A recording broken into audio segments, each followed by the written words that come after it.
Testing 1, 2.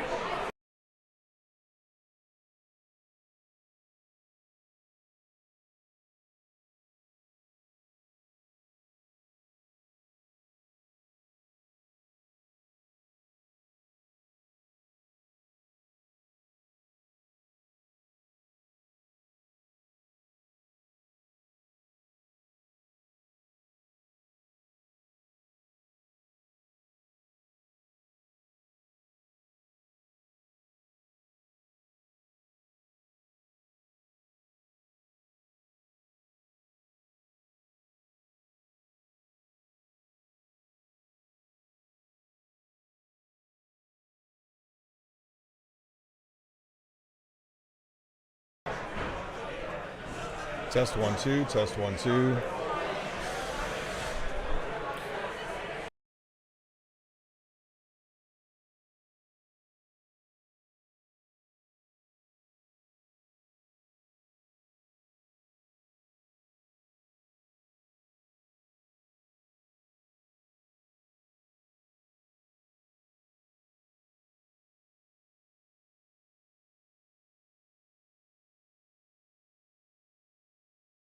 Me now since they're my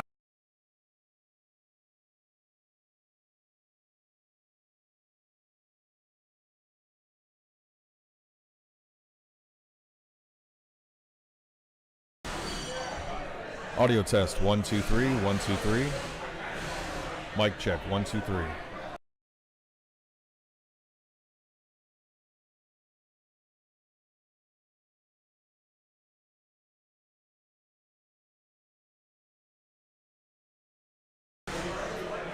testing 1, 2, 3, 1, 2, 3. Let's back up a little bit. You don't have to be so close to it. Oh, right. All right. Testing 1, 2, 3, 1, 2, 3. Testing 1, 2, 3, 4, 5, 6, 7, 8, 9.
Testing 1 2 3. Testing 1 2 3.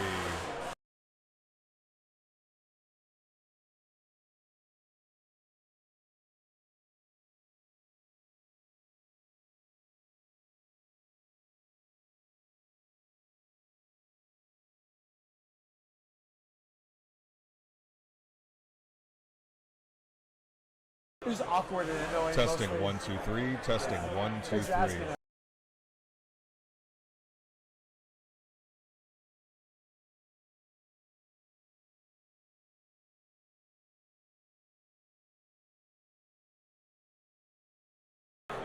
Testing 1 2 3. Testing 1 2 3.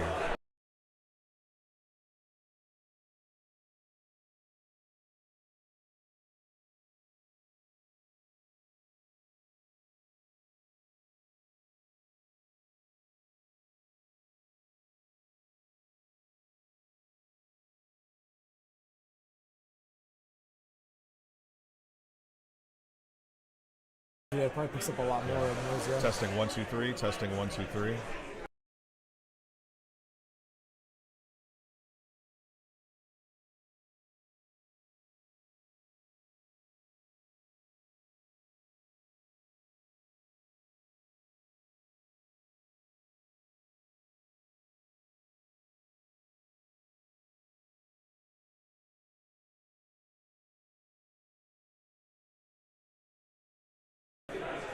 Test 1 2 3. Test test test.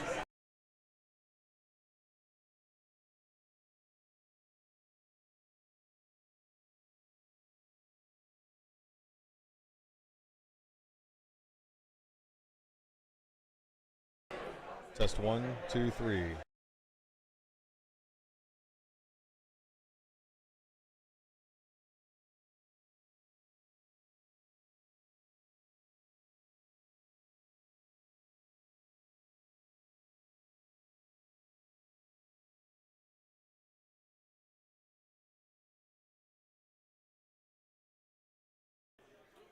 Testing 1 2 3. Testing 1 2 3.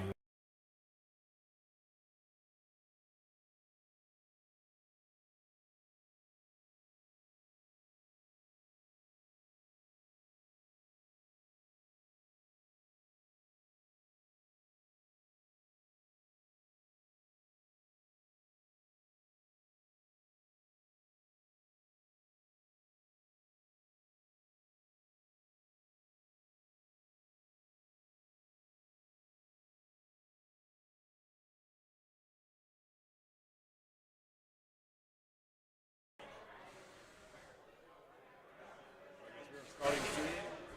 We are waiting for the pit crew to finish board changes. Sarah will make an announcement, and then we will start calling matches. Rob Leverance is not here yet, so we have Ryan on the mic. What's up, guys? How's it going? He commentated last year for Capital City Classic with Rob. So stand in until Rob comes in, and then Ryan will assist him. Yep. I'll just sit here and do what I do best, running my mouth. If you're in the chat, let us know how we sound. Too loud, not loud enough. I know there's a lot of background noise right now. Just let us know if we're good to go. Okay, as well. Just let us know.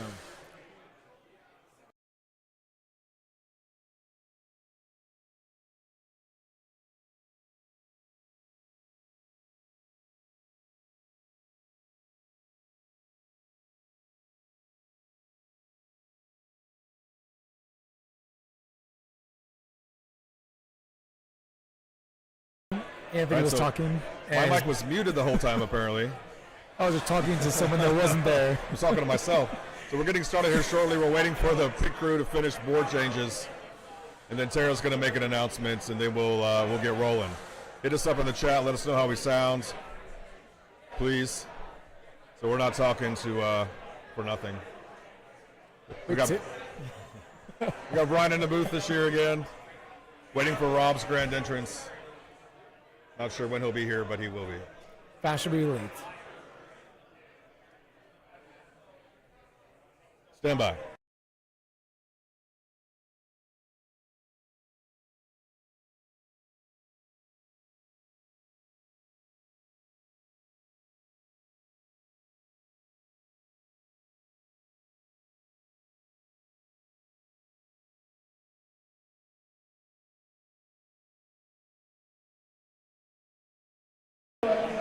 All right, guys, we got our announcements going on. All right, we're going to get started. First things first, the line is lava. That is your foot warning right there. So when you touch the line when you're throwing, that's already had one warning. So it will be counted as a fault. Just going over the rules for everybody. And judges, we ask that if you are not throwing, you stay on this side of the wall. Other than that, we're going to get everything started. You good? All right, we're going to go. So lane 1, we have Chris Adams and Michael Carissa. Lane 2,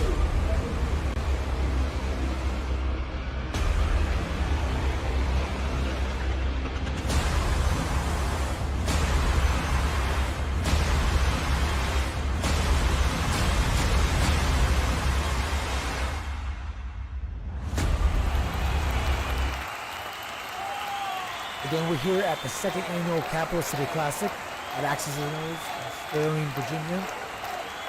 The matches are being called as we speak. Throwers are heading to their lanes. About to get started.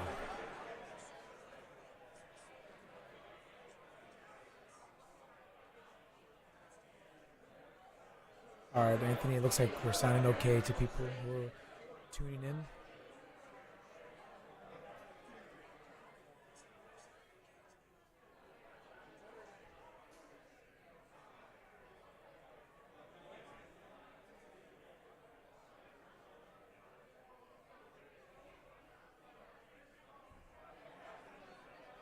All right.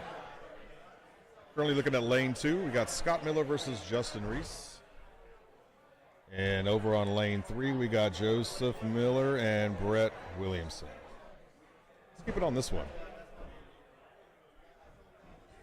They're taking their practice throws.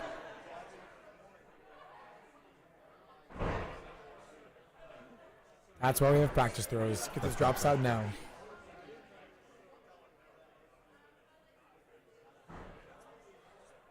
Loud and clear-ish. Thank you, Full Metal Fire.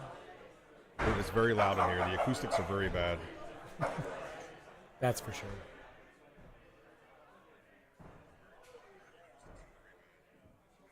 All right, looks like they're heading towards the end of their practice throws.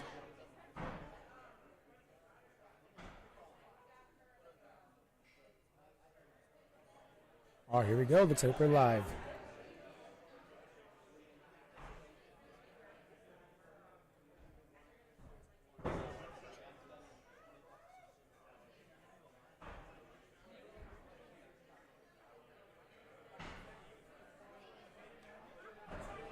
Looks like a 5 and a 6.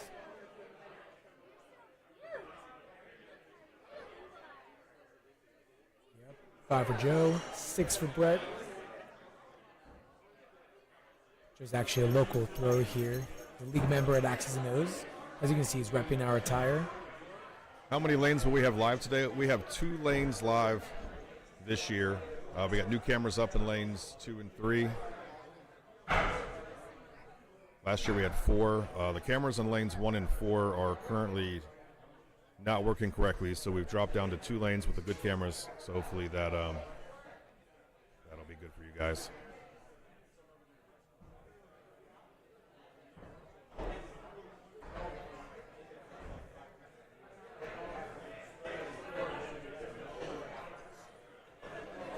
Whenever Joe squeaked that into the floor.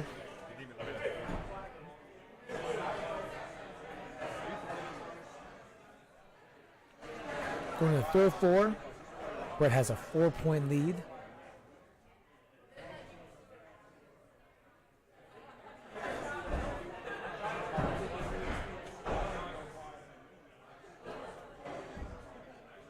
Looks like Joe might have clipped that 6. It's hard to tell. Brett definitely got a 5 for sure. Yep. There we are. 6 for Joe. 5 for Brett.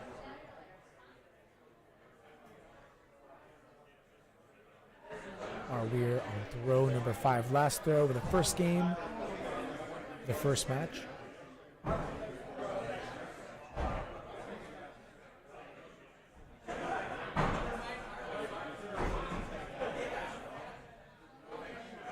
It looks like Brett keeps throwing a little bit to the right. Joe goes for his kill but misses.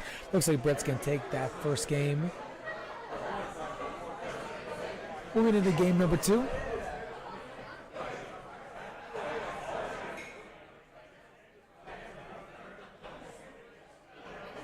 Full Metal Fire, thanks for letting us know. Appreciate the feedback. If you guys have any feedback about the live stream or about how well you can hear and see everything, please don't hesitate to let us know.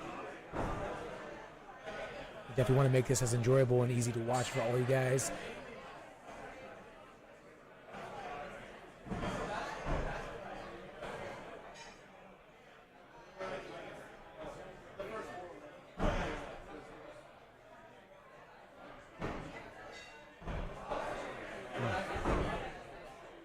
Both practiced their kill shot, and I think they both hit it on the practice. Let's hope they can do it in the actual game itself. All right, we're going to throw one. We're live.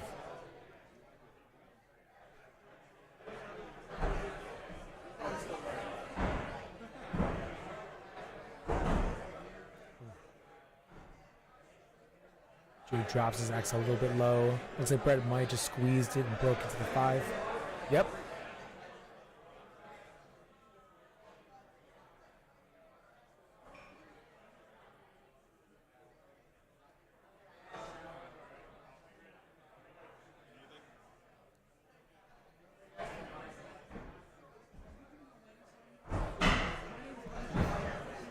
Joe smacked that handle against the target. I could hear that from here.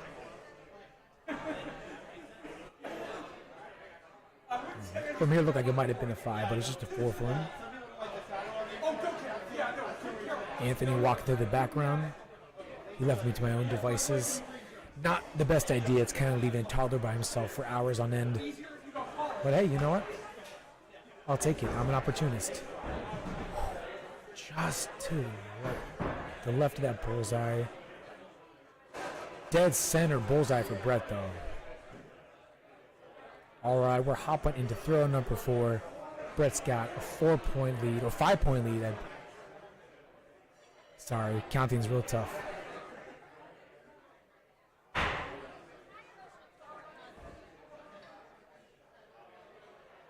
Joe drops it real low. Let's hope he can at least get a 3 out of there. There's a 2. All right, going into the last throw. Brett's got a 7-point lead. They got to go for kill shots. He's got to call it.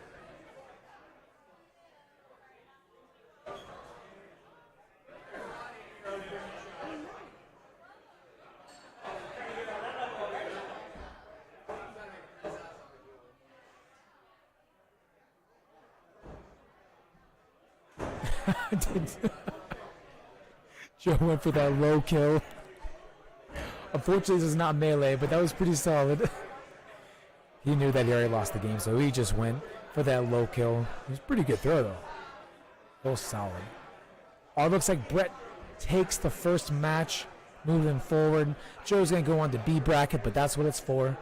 Ain't nothing wrong with that. I love B bracket. I thrive in B bracket. I don't know if it's a good or bad thing, but it is what it is. We're going to switch on over to lane number 2, see who's throwing over there. Let's see who we got. We got Scott Miller and Justin Reese.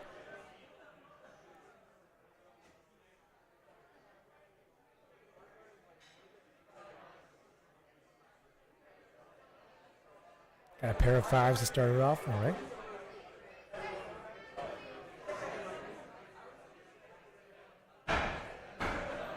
In lane 3, Lucas Johnson, McDonald. Looks like it could be a pair of 6s. Lucas Johnson, McDonald. All right.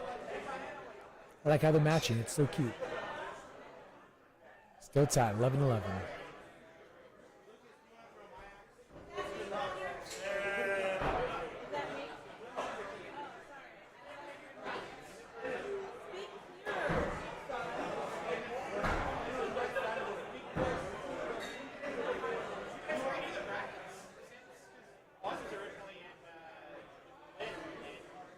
Definitely a 4 for Scott, but a 5 for Scott. Man, that coverage of that big act, it's so deceiving sometimes, especially when watching through the live stream camera I'm looking at. Justin Reese definitely got a 6. That was obvious.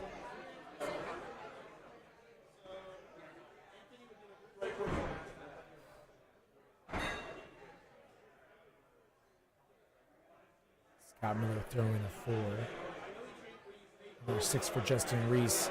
3-point difference. They got to go up for kill shots. My favorite part. Big X kill shots are such a pain. At least for me, I'm fairly short. Is it illegal to use a step stool when you throw a Big X? If it's not, I might try that out.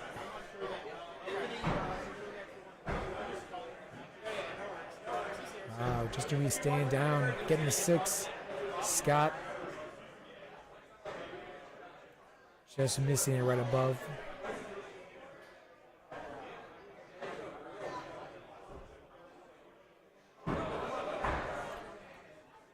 In lane 2, Kyle Rickenbaugh, EJ Harris. In lane 2, Kyle Rickenbaugh, EJ Harris. All right, EJ Harris and Kyle Rickenbaugh about to battle it out. Before they start, looks like they're still making their way to their lane. Let's check on lane 3, see what action's going on over there. We got McDonald and Lucas Johnson. Lucas Johnson is our current 2022 Big Axe World Champion. So this should be a fun match to watch.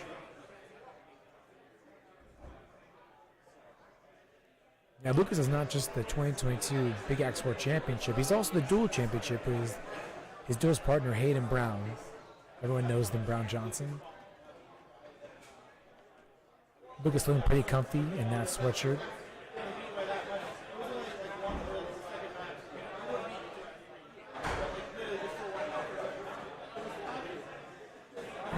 Just want to thank everybody again for tuning in. I'm super excited for Capital City Classic this year because we have even more people who flew out here, traveled from all around. We not only are doing hatchet, duels, and Big Axe, we also added knives, and that was actually the first discipline to sell out here. Knives is beginning more and more traction.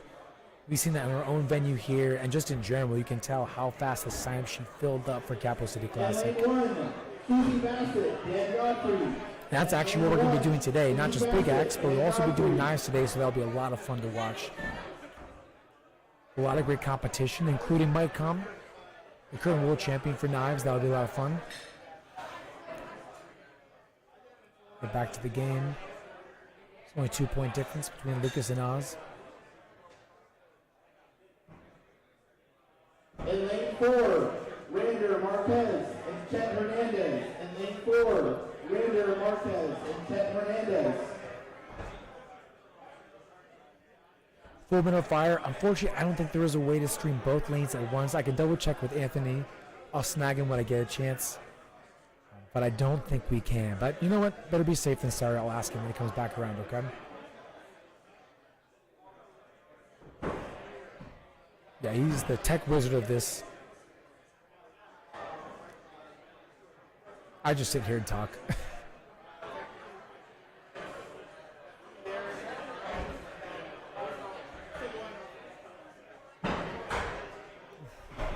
Lucas. Over to the right. I could be 5, but it's very possible a 4. Yep. Pause going up.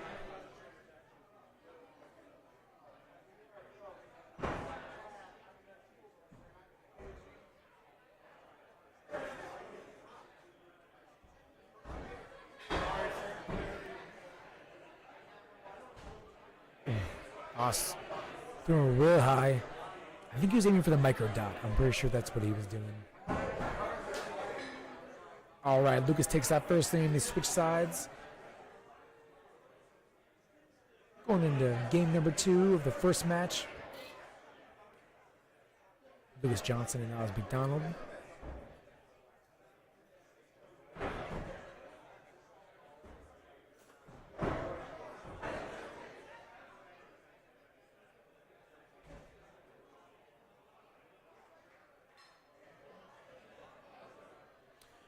Interesting, actually, Lucas, usually when he goes for his practice throws, many times he actually just picks somewhere on the board, maybe a part of the grain of the wood or a knot to throw his axe at, to change things up, also so he doesn't waste any bullseyes or kill shots. But that practice throw, he went straight for the kill shot, and he nailed it too.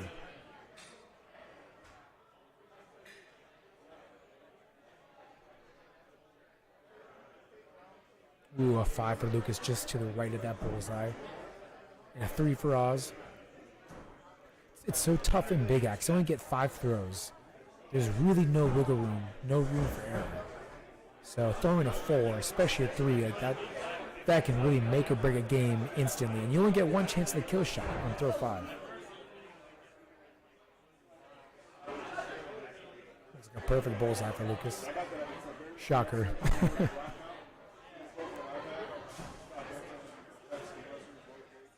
All right, full metal fire. Anthony's coming back around. I'm gonna double check about trying to stream both lanes at the same time. I'm not really quite sure. I don't think we can, but I'll ask him.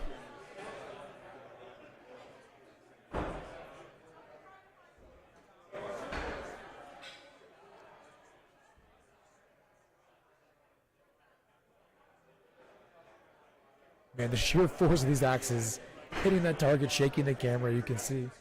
It's like an earthquake every 2 seconds.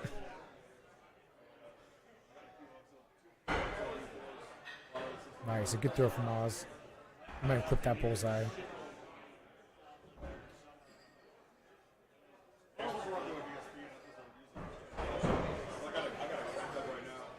Five for both.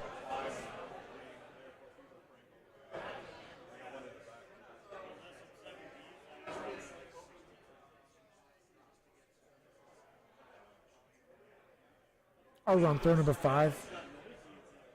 7-point lead for Lucas. Looks like Oz hit his kill shot. He just might have.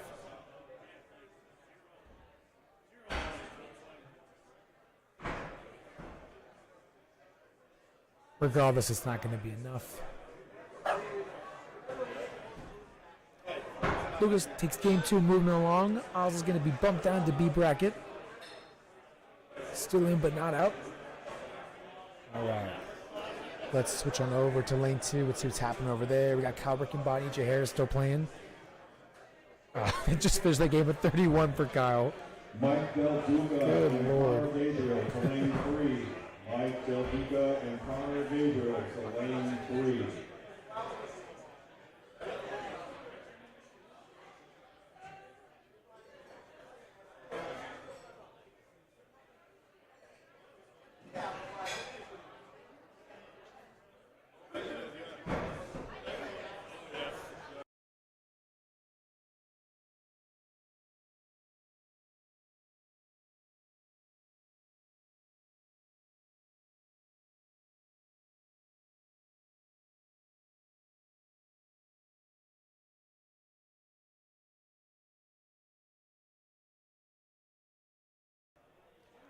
Okay, full minute of fire. I just talked to Anthony. Unfortunately, we cannot stream 2 lanes at the same time. So I'm going to try to do my best to switch back and forth between the lanes that we have cameras on.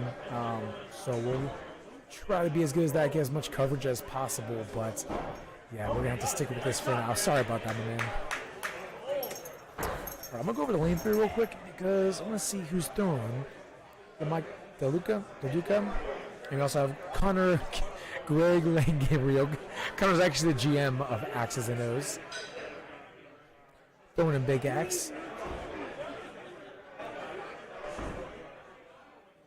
We actually, ABC just came to do a little story on this morning before everything got started for Capital City. Some of us were throwing Big Axe, some people were throwing duels. Connor actually was throwing knives, so you can actually see him. I think we went live at 10, but they'll do a rerun. They got to throw knives on TV. It's pretty cool.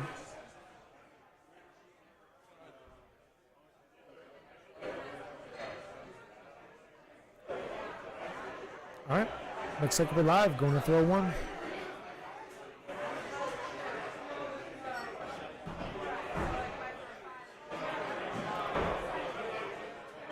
It's like a 4 for Connor and a 5 for Mike. Oh. He snuck it in, like I told you, with that coverage of that Big Axe. It's so hard to tell from here. It's deceiving.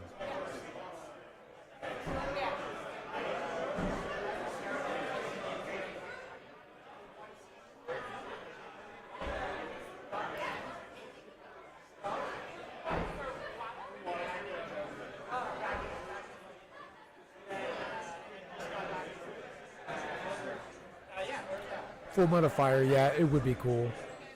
Honestly, when you asked about that, I was really hoping. I didn't have a lot of hope. I was really hoping Anthony said we could, but yeah, you're not wrong. It would be cool if we could stream both at the same time. But like I said, the best I can do is just switch back and forth between both lanes we're streaming on just to try and give a bunch of coverage to everybody.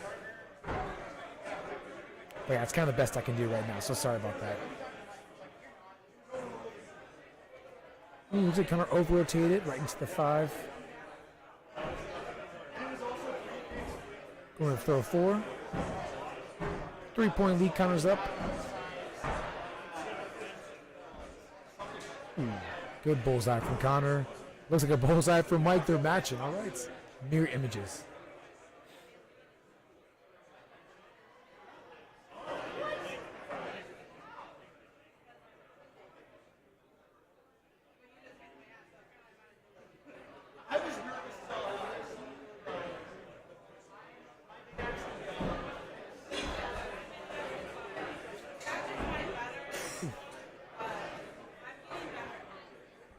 Tough to tell. Did Mike hit his kill shot? I can't tell from here. We're about to find out. That went really quick. I could not tell if he hit that kill shot or not. I just missed it. Anyone in the live stream was watching. Did you guys see? It was hard to tell from here, and they switched the matches real quick.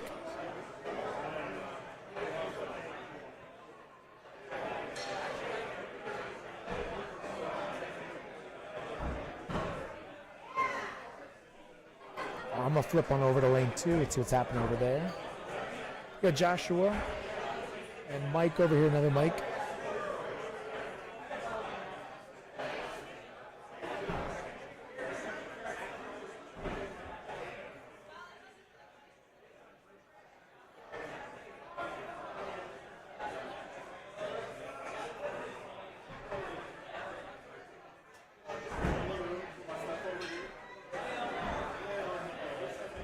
They're all done. I'm going to go back to lane 3 real quick.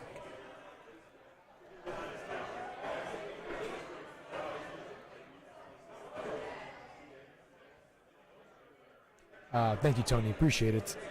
Yeah, it looked like it could have been high, but like I said, it's really deceiving with that big axe coverage, especially from the angle the cameras are put. It's hard to see if it's actually clipped the killer shot over in the bullseye.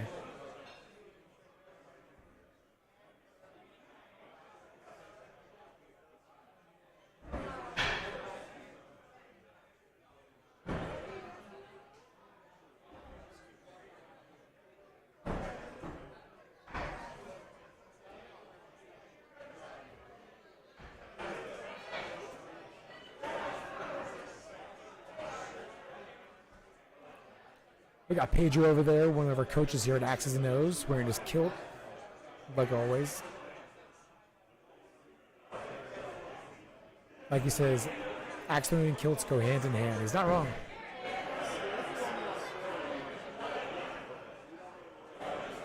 All right, throw 5. There's a 2-point lead. Mike is up.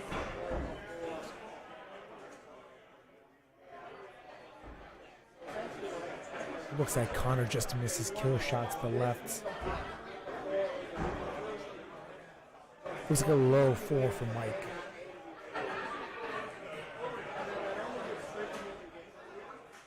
All right, Mike takes a second game of the match.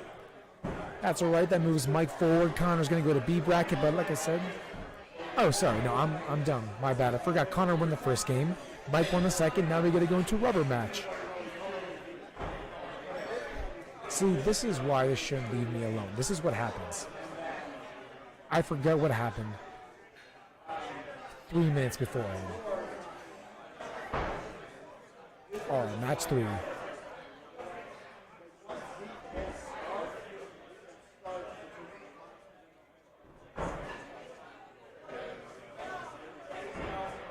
We have pair 4s. All right, pair 4s, nothing wrong with that. On the same page.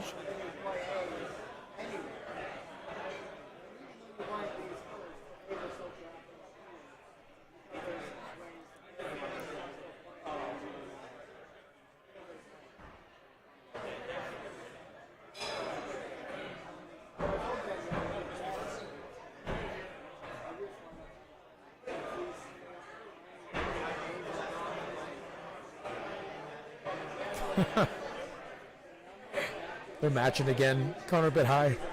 Mike's a bit low. At least they're still tied, 8-8.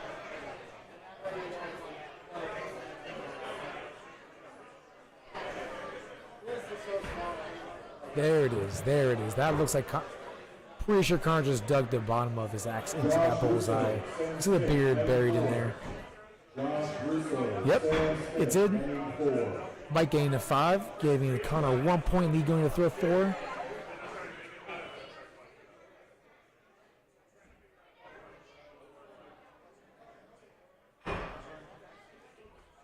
Looks like Mike might have just clipped the bottom of that bullseye. Yep, he did, tying it up again. We're 19-19. Going to the throw 5.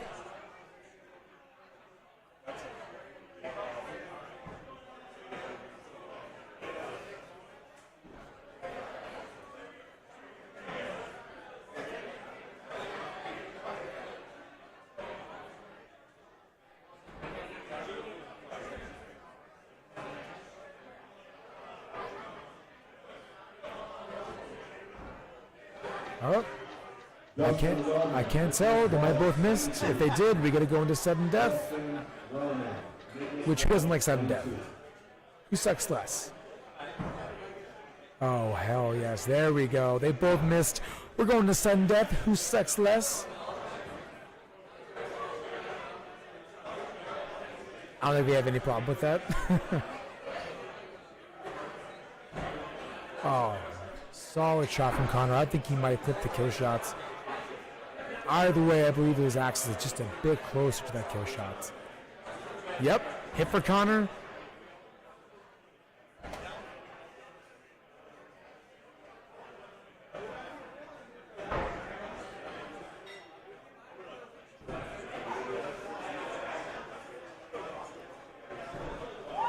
Oh, he didn't hit it. Connor didn't hit it, neither did Mike, but it looks like Connor's a little bit closer. I think he just took that game. Regardless, either way, they're both still in. One of them just going to B bracket. That's all. Ain't nothing wrong with that. Those kill shots were close. I could not tell at all. It did look like Connor was closer. I feel like he took that game. All right, that was solid. All right, let's go over to lane 2. Let's see what's going on over here. Ooh, we got Dustin Wellman over here. Going against Nicholas Wallace. Everyone knows Dustin Wellman. His axes are beautiful. Gorgeous axes, the handles. There's about, like, I would say about 70% of the people throwing today, in whatever discipline they're throwing, are using a Dustin Wellman axe. So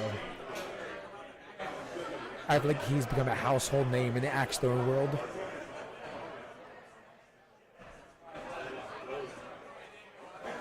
I wonder if I give him enough shout-outs, Dustin Bowman will give me a free axe. Or maybe 2. Beggars can't be choosers. I'll take one. DeLuca, Joseph Hogemeyer, lane 3. DeLuca, Joseph Hogemeyer, lane 3. This will be a ghost match. For everyone tuning in, if you guys want to, you can start a petition in the chat section to get me a free axe from Dustin. They'd be so kind. I'd appreciate you guys, you know? All we need is 3 signups. 3 signups. I know it sounds low, but it's enough, all right? Trust me. All right, they're coming to the end with their practice throws, about to get the game started.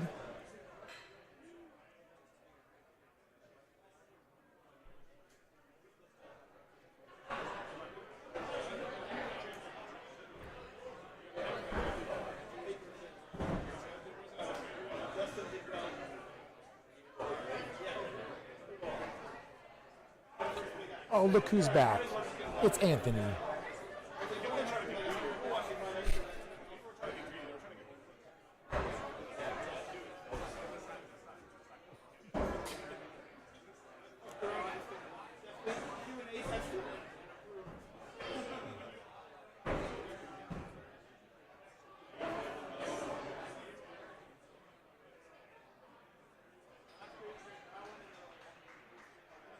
I believe the axe that Dustin is throwing, it's a big axe version of the King of Diamonds. I believe he made it himself. I saw it on the maker's table the other day. It's beautiful. Really nice handle. The head, it looks great. I bet it throws like a dream. Nicholas hitting a 4 again. Dustin Wellman smacking that 6. Going to throw 4. Dustin's got a 3-point lead.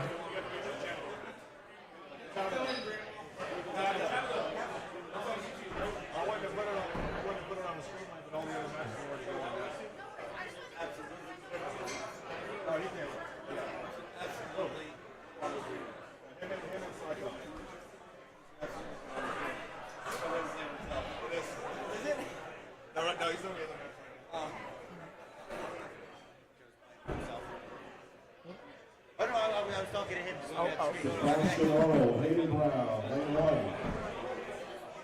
Sebastian Arnold and Hayden Brown.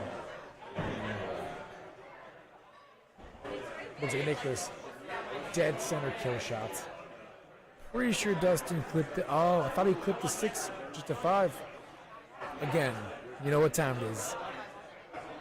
Sudden death. Who sucks less?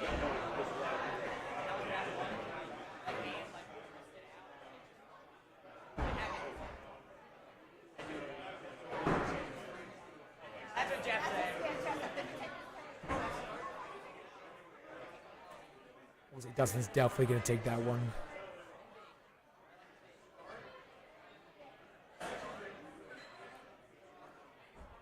All right, Dustin and Nicholas are moving on to game 2 of their first match. I'm going to move over to lane 3 real quick, see what's going on. Like I said, I'm trying to move back and forth to give everybody some coverage as much as I can. All right, we got Joseph Overmeyer, everyone knows where Galecko.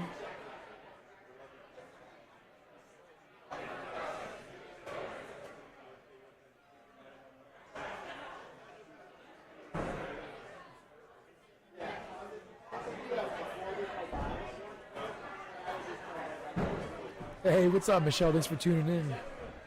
And also, Miss Apathy, yeah. You know, Nick may have lost, but he went out with style. He hit that kill shot like a beast. Oh, look who we got here. What's up, what's up? We got Rob Leverance. Can you guys hear me? Can you hear me in your headphones? Oh, here we go. All right. Saddling up. The man of the hour. Fashionably late. What's up, brother? How you doing, man? Welcome. Thank you, thank you. I'm glad to be here. I was expecting it to be much colder here, which I expect to be tomorrow.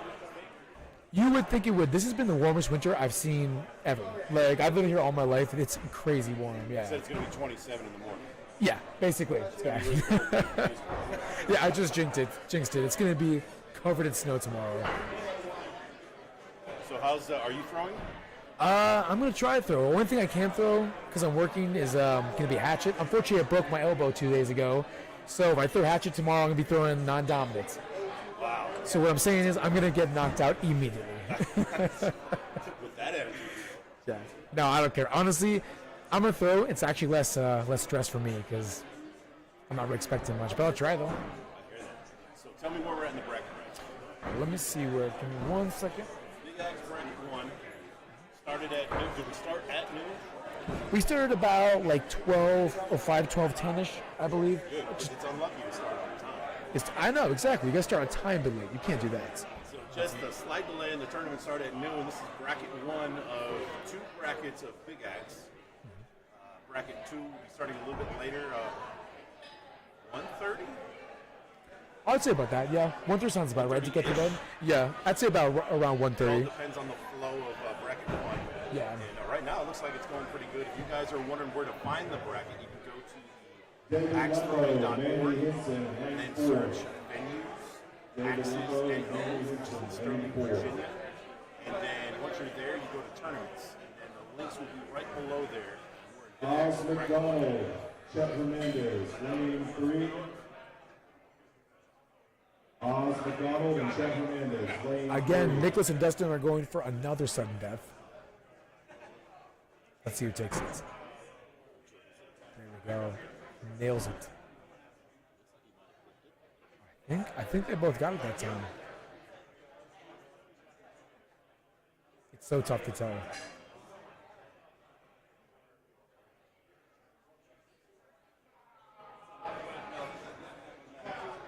I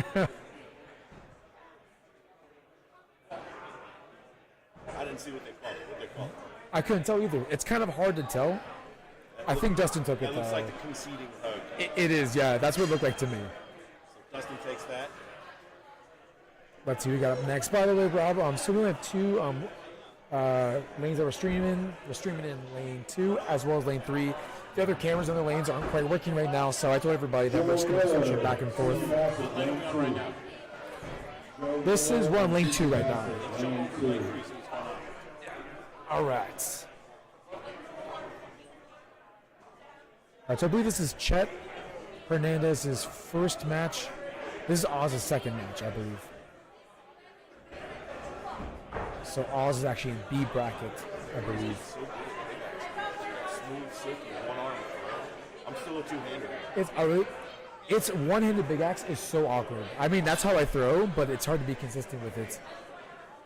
Also, I got tiny little hands. I'm a short dude. It's difficult.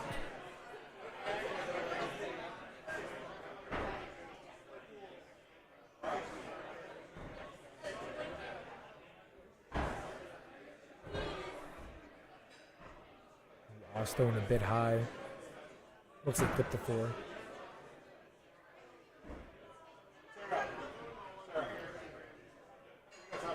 you throw big axe, do you have any strategy when you go in there and throw? Do you just try and hit the 5 and hope for a bullseye? Yeah. Yeah, Same hopefully. here. I'm not that accurate anymore. Which is not a bad strategy. I mean, hit that 5. You'll be within 1 or 2 points generally at the end. Go up on kill. How do you feel about 7 throws? 7 throws, I wouldn't mind that. They give you a little more wiggle room to come back, you know what I mean? I've heard people talking about that because you don't have a lot of wiggle room to mess up. You only get one chance at a kill shot, too. I'm a little indifferent. Oh, really? Because I feel like 7 throws is just It's just a what? just a band-aid. Just a band-aid? I What do you think mean? there's a little bit more of a scoring structure issue. Right. I think 7 throws just prolongs the same issue we're having right now. As you're saying, it's So not a... In one more year, we're going to extend it to 9 throws. And then we're going to have a full hatchet game of 10 throws. Like, basically, yeah. My wrist is going to break in half if we do that. Chet taking a little bit of lead right here. Fairly significant. I can't imagine he's going to go up here.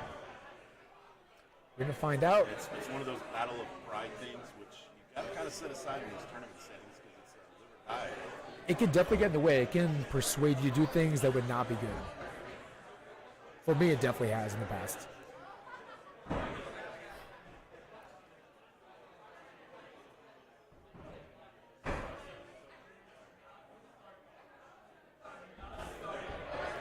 Oslane a bit high. Chet got a forward with a little bit of over rotation. Looks like Chet takes that first game. We're moving into game number 2.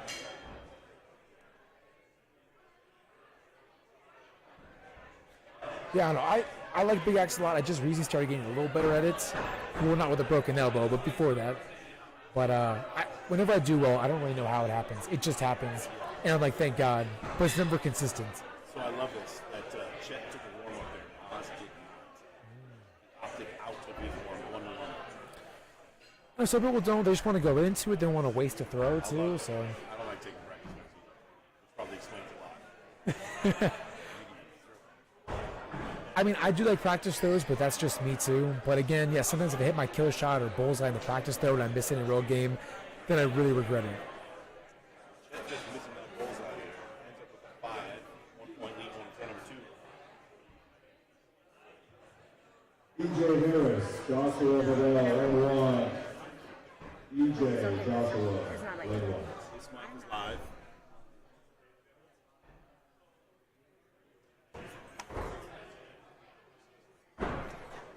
So back to this match we're going into. This is axe number 2. Looks like Oz just a little bit up there.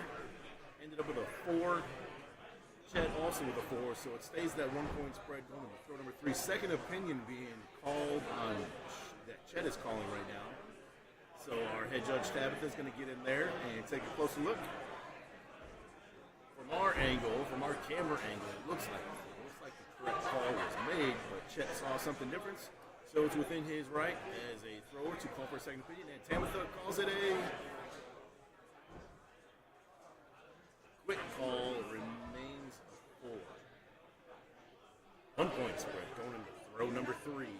Chet won the first round, first game. A little bit of a high throw, might have clipped that 4. Generally, when you get those high throws, results of either being tired, which is probably not the issue right now so early in the tournament, but oftentimes you stand up a little bit too straight and you just get a little high release there. But it was ruled a 3. Where's the mouse? It's right here. 3 points in favor of Chet. Now you're on. I'm on? Now you're on. They couldn't hear me before? No, they couldn't hear you. All that good audio I was given, man. Hello, guys. Rob Leverance here. I'm going to mute y'all for a second.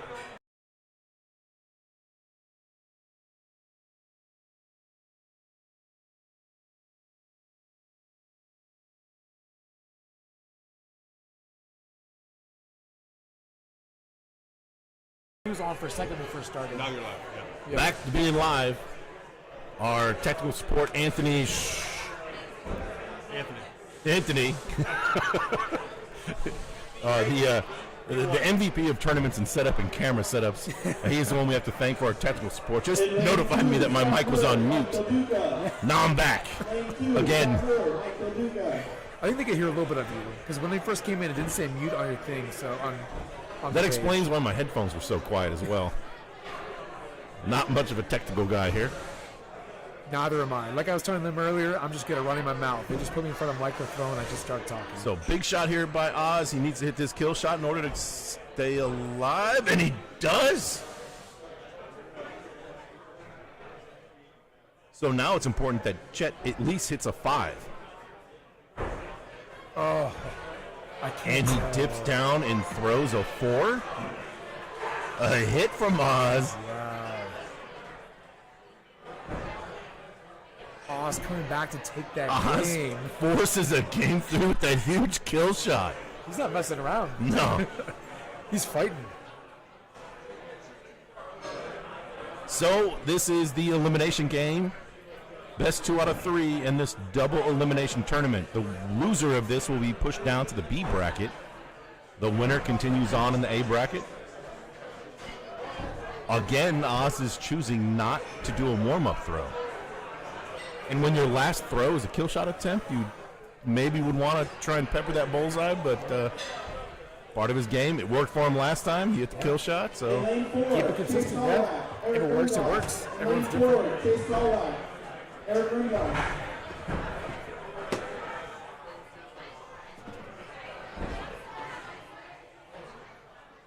You know, that's one thing, too, is like you said, he chose not to go for the bullseye after his last shot was a kill shot.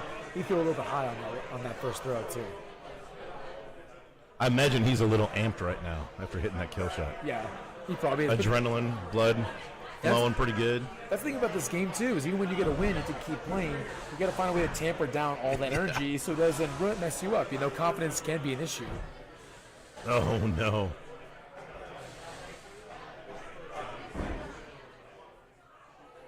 Looks like Chet might have squeaked into that bullseye. Hard to tell. Chet taking advantage of that Oz mistake right there. Oh, man.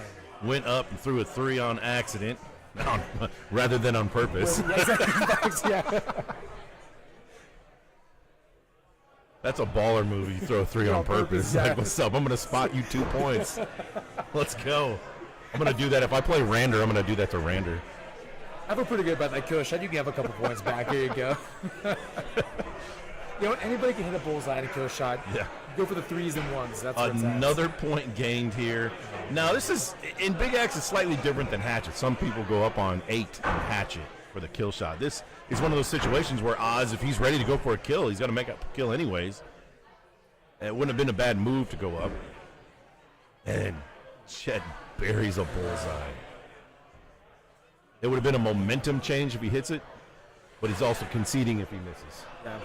Now he's going to have to go up, but I doubt Chet's going to. I mean, he can just stay down and it's a 5 or 6. You know? This is where you go for a 3 on purpose. Yeah, this is where you go for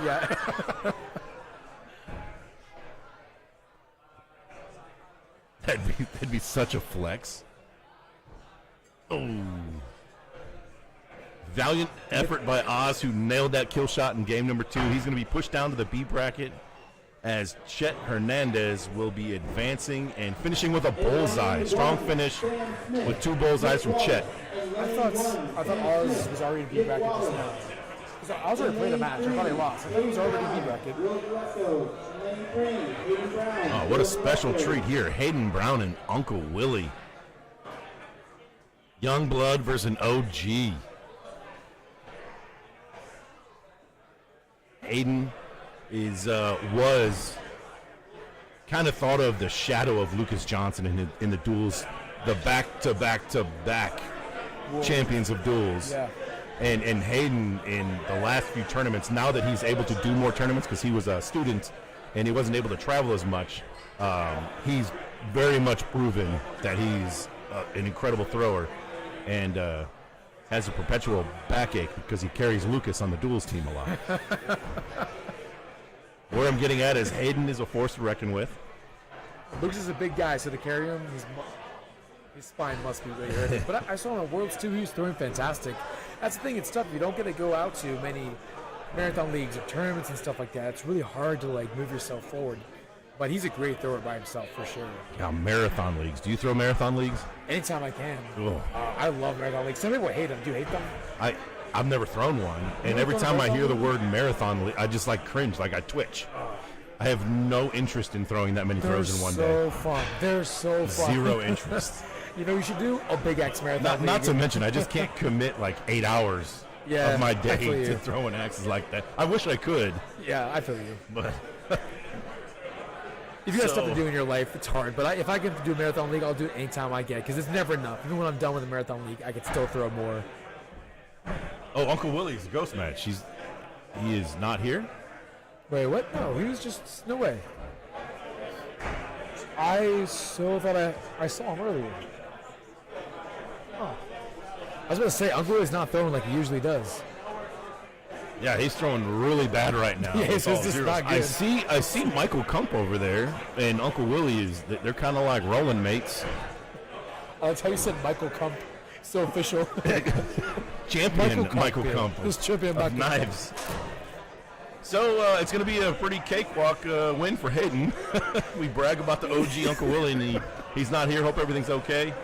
But he will technically be knocked down to the B bracket, and Hayden showing how good of an axe thrower he is here, starting off with 3 bullseyes.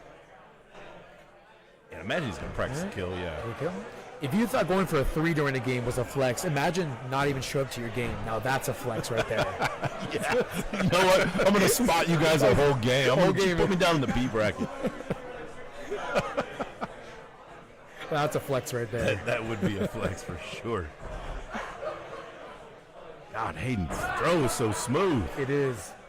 That's always respect, too, in any discipline. Just the fact that people can make it look so smooth and effortless. Watching his performance in Hatchet at the World Championship was pretty impressive. He made it to he was a bubble in his bracket. Right. He lost to... I saw him playing Ryan Smith at one point. I cannot remember who he lost to, but his matches were crazy impressive. Was it... oh, man, what's... Hout? Anyways, it was like a 63, 64, 61, 63. Like it was just incredible. My God. And also, when you watch his throw, it's not only smooth, it's so slow. I can't hear you. Okay, Anthony just told us that unfortunately Uncle Willie and David Saikon couldn't make it, which is unfortunate because they're both great throwers. Love to see him throw. But it's all right. It's kind of fun to watch Hayden throw because you really focus on him. One thing I was going to say about his throw, it's not only smooth, it's so slow. Yeah. It's very slow and calculated. He really takes his time. So let's jump over to the other lane. I think Hayden's going to win this match. Yeah. I don't think Uncle Willie's going to take it, but that's all right. No worries. And we got Scott Miller in the green sleeves and Mike DeLuca. So I just had a birthday last week. Yeah, happy birthday. I went to the eye doctor. For your birthday? Was that your party? I officially turned an old man. I have to wear reader glasses, which is why I can't see that right now. It's okay. I mean, honestly, I had to squint a little bit too, so it's all right. I don't blame you. Happy birthday, by the way, man. Thank you. What'd you do besides die doctor? Yeah, I get really crazy these days. I go to the optometrist when I turn a new orbit around the sun. Get some LASIK. Happy birthday.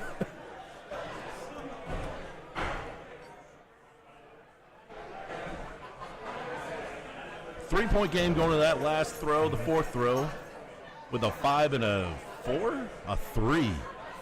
Must have been tipped up a little bit. Looked like the beard was in there, but we got a 5-point difference. A kill shot was called by Scott.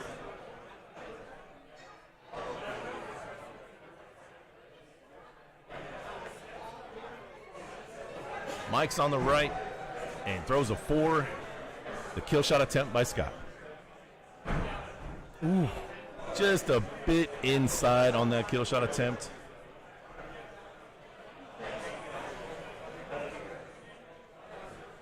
And looks like this match is going to be over. Yep. So Scott comes down to the B bracket, and Mike will move on. We got Brett Williamson coming up, and Dan Godfrey, and on the other lane we got. Let's see what we got. A board change. Sweet, it's awesome. That's the new bullseye right there. It's Waddle official. They're in between the kill shots to the backboard. All right, just want to thank you. I'll change it real quick. Just a second ago, you saw league members helping change the board. Thank you so much to all our Access and O's league members who came in to volunteer. I want to thank all our staff, our bartenders, our kitchen staff, our managements, Tara Hampton, the owner, everyone who's helped make this possible. Also, just want to give a shout out to all our sponsors, Campbell City Axe Club. We appreciate y'all.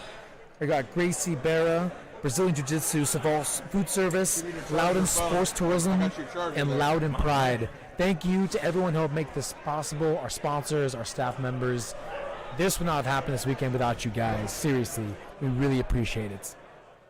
Yeah, the staff here at Axes and O's in Sterling, Virginia is pretty incredible. Very, very well organized. Tara does a great job.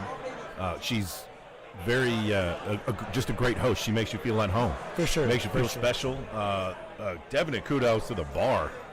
What a great selection of beers. One of my favorite beers is the coffee beer. Oh, he's talking about the Ono Island Time Brown Ale. That's a delicious beer. Yeah. Oh, man, that is great. Good stuff. It's a brown ale. It's got hints of coffee, but to freshen it up, it's got hints of coconut as well. That beer is delicious. He's not wrong. Ono Brewery in Chantilly, they're awesome. They make great beer. Just on the other side of the bar, we have a coffee station and a cupcake station. We do. Changed it up. Last year we had the hot dog station. Now we got coffee and cupcakes. Especially with long tournaments like these, a little bit of sugar and caffeine never hurt anybody. That's a great duels team, cupcakes and coffee. Cupcakes and coffee. Let's go. It's just so soft sounding. Like no one be afraid of you, then you just throw a 64 in your first game.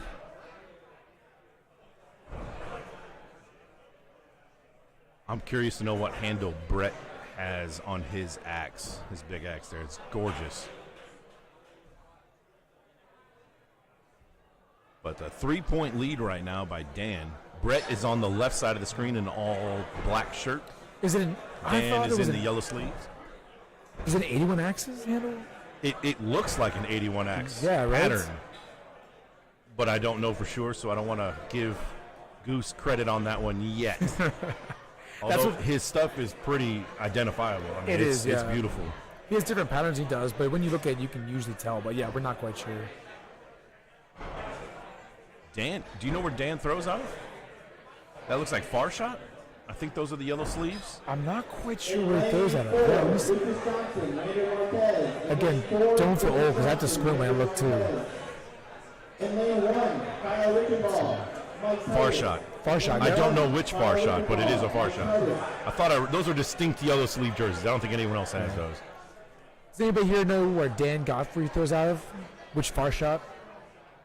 3-point spread in favor of Dan. John Debke said, glad to see Hayden got his his permission slip signs. So savaged. So Dan throws that 3 on purpose. That's going to be the theme of the weekend, the flex throw. The flex of the 3. Flex throw. That's a new 3. Honestly, I think sudden death should just go after 3s. Advanced tournament tip here. Yeah. Oftentimes when you're doing warm-ups, and if the club hasn't changed the bullseyes yet, because why would they? If you want to try and throw on a new board, you throw on the outside boards, and you just practice hitting the 3 black ring. Even horizontally with the bullseye. Yeah. That way you can get that practice on a fresh or a harder board than a normal one, and you can just kind of dial it in that way. Because most people are going for that. It's going to be that board's generally going to be fine. Yeah, I mean, you're going to get a fresh board when you start the tournament anyways. Yeah. I've seen some places actually put the bullseyes just right there just so you have more options. I think when I was at Tribal for the Mid-Atlantic this past October, I think some of the boards they put some extra bullseyes on those boards just for practice, just so they have to change them out as often.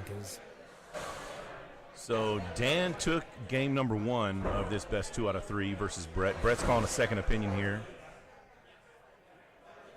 It did not look like a very convincing call on a second opinion. It almost looked like he knew it was going to be a 4. Yeah. But he did anyways. I mean, seconds are free, so maybe he well. needs readers like I do. Yeah. He can't quite see that one wood sliver. Don't worry, Dan. If you need a recommendation for an optometrist, Colby Dean in the house. Rob Lefferts has got you. Washed up. So this season is the first league I've thrown in 2 years. Seriously, how'd you do? A bit rusty. Really? And I also gave away my main throwing axe. Was it the one you just posted? Was it the one you just were trying to sell on the Axe Throwing Marketplace? Or No. That was a joke, by the way. I know it's a joke. Yeah, I know. I know it's a joke, but I was like, is he actually going to sell it, though? No. When I was in Fargo, I met this young man named Peyton. He was 14, and he came up to me with a little bit of a swag and said, I want to play you. I'll challenge you. I said, let's go, Youngblood. How'd it go? I whooped his ass. Oh, yeah? Yeah. I don't show mercy for him. But he had such a good attitude and everything, and I don't know, just it felt right in the moment, so I just gifted him my plum, my main thrower That's so sweet. that I've That's had nice, for 2 man. years. Did you also do it because he felt bad? Like, that was a beating. No, I didn't feel sorry. bad for him at all. Like, he's got a great attitude. Like, he's going to be a great thrower. That's the thing is, though, I think throwing against better throwers, like, it's going to make you better. Especially when they don't hold back. It's going to teach you something. It's going to help you be better. No, he was really cool. So I gifted him my plum, and his dad just rehung it. Because I throw on a really short handle. Okay. So he just rehung it. I talked to his dad just like last week. So he's throwing it now. Where I'm getting at with this long story is I started fresh. I don't have an axe that I'm throwing. What'd you use for this past league, then? So I've been going back and forth from a Gen 2 spade that I've had taken weight off of, and a king of diamonds. And I can't quite figure it out. Better. Yeah, that's okay. I mean, like, you're going from those from a plum to those two. So where I was going with this really long story, 2-point game. Let's watch this fifth throw here. Brett is down. This is for his tournament life right here. There we go with that 3 on purpose. No, he called kill shots. Sorry, Brett. I'm poking a little fun at your terrible throw there. We're gonna start making people call their 3s. Yeah, a little bit high there from Dan, but he's gonna end up taking the lead and moving forward. So I played Colby. He throws in the league that I'm in, and I somehow tied him, and I was just like, oh crap. Now I got to hit 10 in a row in order to even have a chance at beating you, because that's what him and Lucas did at the World Championship. That was wild. If you guys saw the World Championships on ESPN, when Lucas Johnson and Colby Dean went, I don't know, it was like 10, 11, 12? Lucas hit 10 and Colby won hitting 11. That's wild, man. That was crazy to watch. So we got Mandy Hinson in the tie-dye, and Michael going to butcher that one. Clarissa? If anyone knows how to pronounce that, you can show us how the syllables are supposed to be sounded out in the chats. Just let us know. Spell it out for us in the chat, please. But Michael in the blue, Mandy in the tie-dye. This is probably game 2, I think. I think so. Not sure who won game 1. That would be a great feature to have on the scorecard. That would be super nice, because that has been confusing me a little bit as well. So the axethrowing.com guy.org, he posted that thing on Facebook saying suggestions. Someone email that guy. Let him know. We want to know what round we're in. Sure, actually, that'd be great. Yeah, you're not wrong. Or not round. Oh, actually, round of the tournament and Round, game yeah. of the match. That'd be great. It works both ways, yeah. Nice bullseye from Mike there. I'm definitely biased towards the two-handed thrower since I am a two-handed thrower myself, so I'm rooting for Mandy here.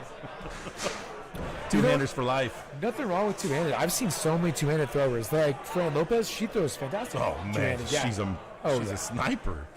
For sure, for sure. Congratulations to Fran. She just placed the highest female at the PLS in Dallas, Really? or outside of Dallas. Oh, that's right. Yeah, that's awesome. Yep. Man, that is so cool. I did see that on social media. I was like, that is awesome. Bullseye from Michael, and just missed that bullseye from Mandy. When you throw a big axe, what do you throw? What kind of axe? I have not gotten away from my Agdor. Oh, really? I want to. OG, like Agdor, like... I'm actually considering giving away my Agdor to someone who is going to be starting to throw. Yeah. I don't really want to. It's a very special Agdor to me. I don't know if you remember this story from last year. Fifth throw coming up, 3-point game. Michael taking his sweet time here and nails the bullseye. Ooh, just to the left. But my Agdor, I had the opportunity to throw against 4 Navy SEALs in a promotional tournament, and these guys were incredibly good. They had never thrown an axe before up until warm-ups. And these guys, like, I told my buddies, because we played them, and I'm like, you guys, we got to expect something. You know, we know these guys got a lot of discipline. Right. And they can listen, and, you know, they can execute. It's like... Some people can't do that. Some people never And they throw. did it very, very, very well. And they were super cool guys, and I had them sign my axe afterwards, Really? all 4 of them. Oh, I think you can't give that away. With the intention of, speaking of Fran, There we are. with the intention of hanging up on my wall as a trophy.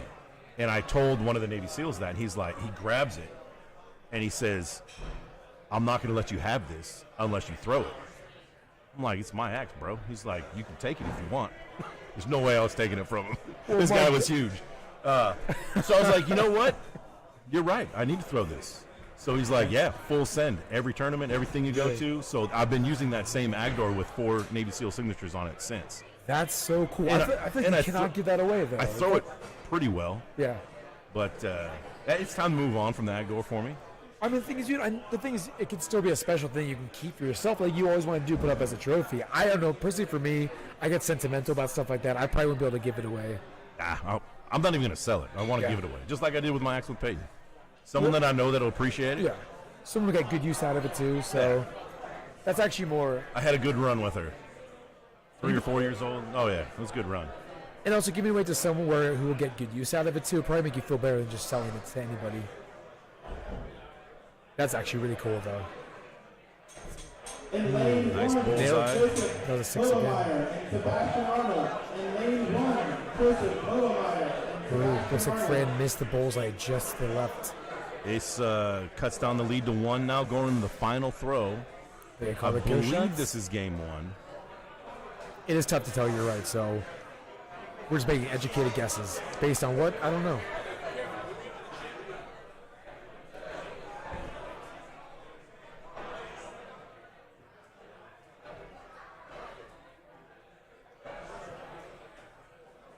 Wayno taking his time. Does Fran always throw second? Looks like she was trying to wait him out there.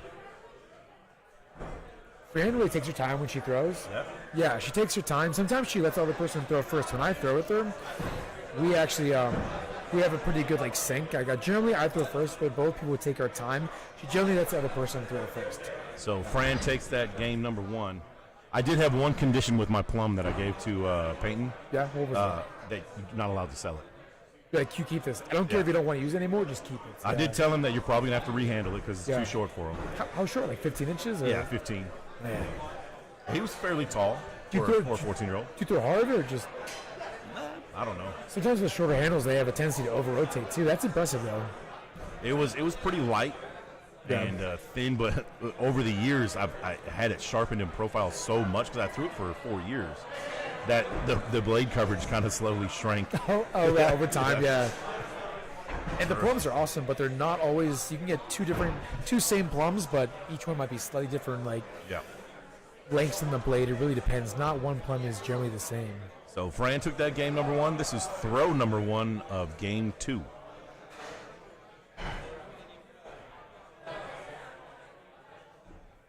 Looked like Wayno leaned forward a little bit and let it sail. Clip the 4, maybe clip the 5 of it.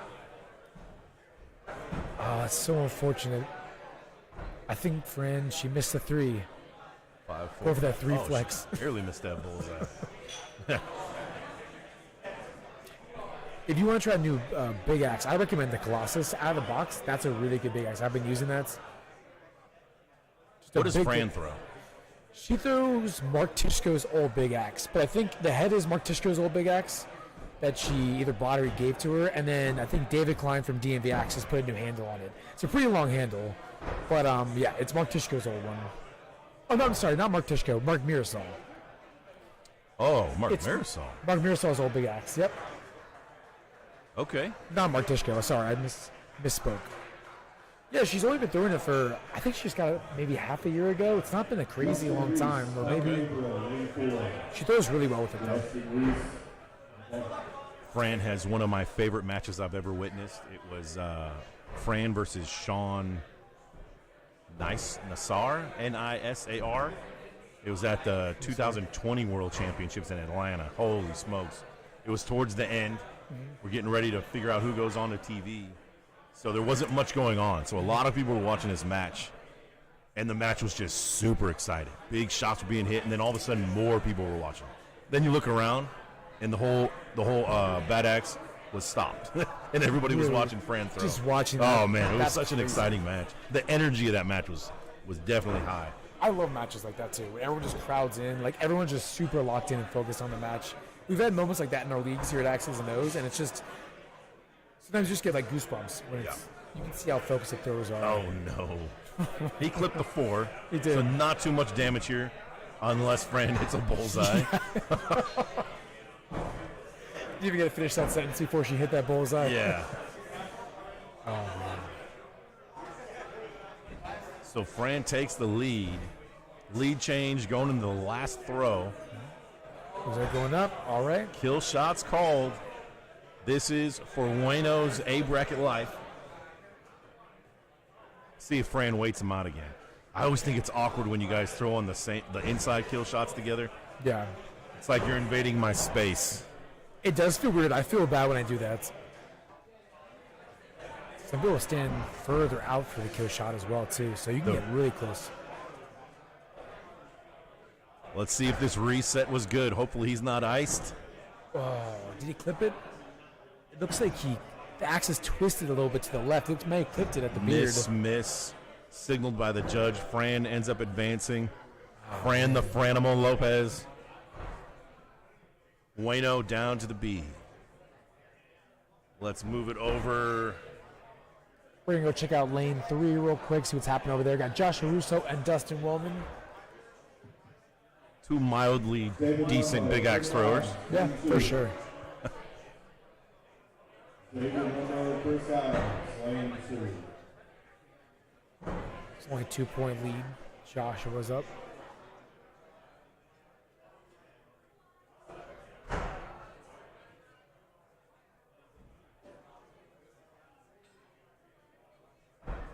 Josh Russo in the all black white shoes. Dustin Wellman in the yellow jersey. Josh is the runner-up of the 2021 World Championship. I think. The I'm one not that was in sure. Fort Worth. Yeah. The date might be off. He He was lost the to Mark runner-up, Marisol. Yeah. And Dustin Wellman, a very well-known handle maker. I was actually- axe maker in general, Axe not maker, yeah. just handles. Well, actually, before you got here, I was talking to them about that too. Do you see what he's throwing right now? No. He's throwing a custom-made big axe. It's literally a big axe version of the King of Diamonds he made himself. It is so badass. It's really Colby cool. Dean had that last week, and He has it right now? I've actually thrown that axe. How's it throw? Does it throw well? Well, Yes and no. It felt great. Fifth throw, missed kill shot by Dustin.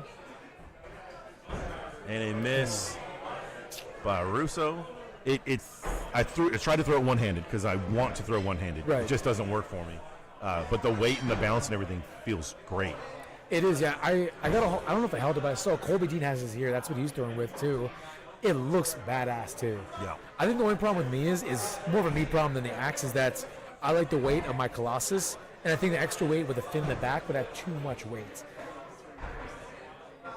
So I actually like my axe is lighter, and my big axe I got it down to just above minimum. It's like 3.09 pounds. Dustin hits the practice kill shot, of course. It's always one throw too late. So Russo took game number 1. This is an A bracket match. We are in the second rounds of the Big Axe of bracket 1 Big Axe. Looks like a 5 and a 5. Maybe clipped the bullseye. Throw number 1 results in a tie ball game going into throw number 2.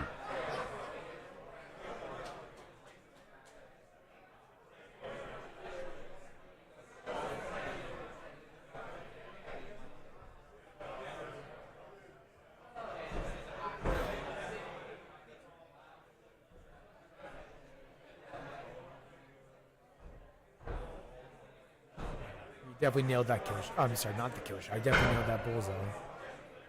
I'm looking around the crowd right now. We got a very good crowd right now. I see Ryan Gustin over there. I see Tyler Flynn. I think Tyler might make some noise in Big Axe. He's done some stuff. Rander Marquez over there. Colby Dean, we mentioned earlier. Mark Tishko. Mark Tishko is here for sure. Unfortunately, David Sycon couldn't be here to throw a big axe, but Lucas Johnson over there in the background. yep. Hayden Brown we talked about. Ian Malpass. He's in the house. Got a lot of good throwers here today. I was talking about how we actually have more throwers here than last year, especially since we added in the discipline of knives, which is really cool. Yep. Which we're going to be seeing today as well. So that fourth throw they agreed to drop so they can get that extra kill shot. They are tied 17-17 right now, both with one little hiccup on that first throw. This is game number 2. Nice. I think he got it. I think Josh is a bit low. I'm pretty sure Dustin got it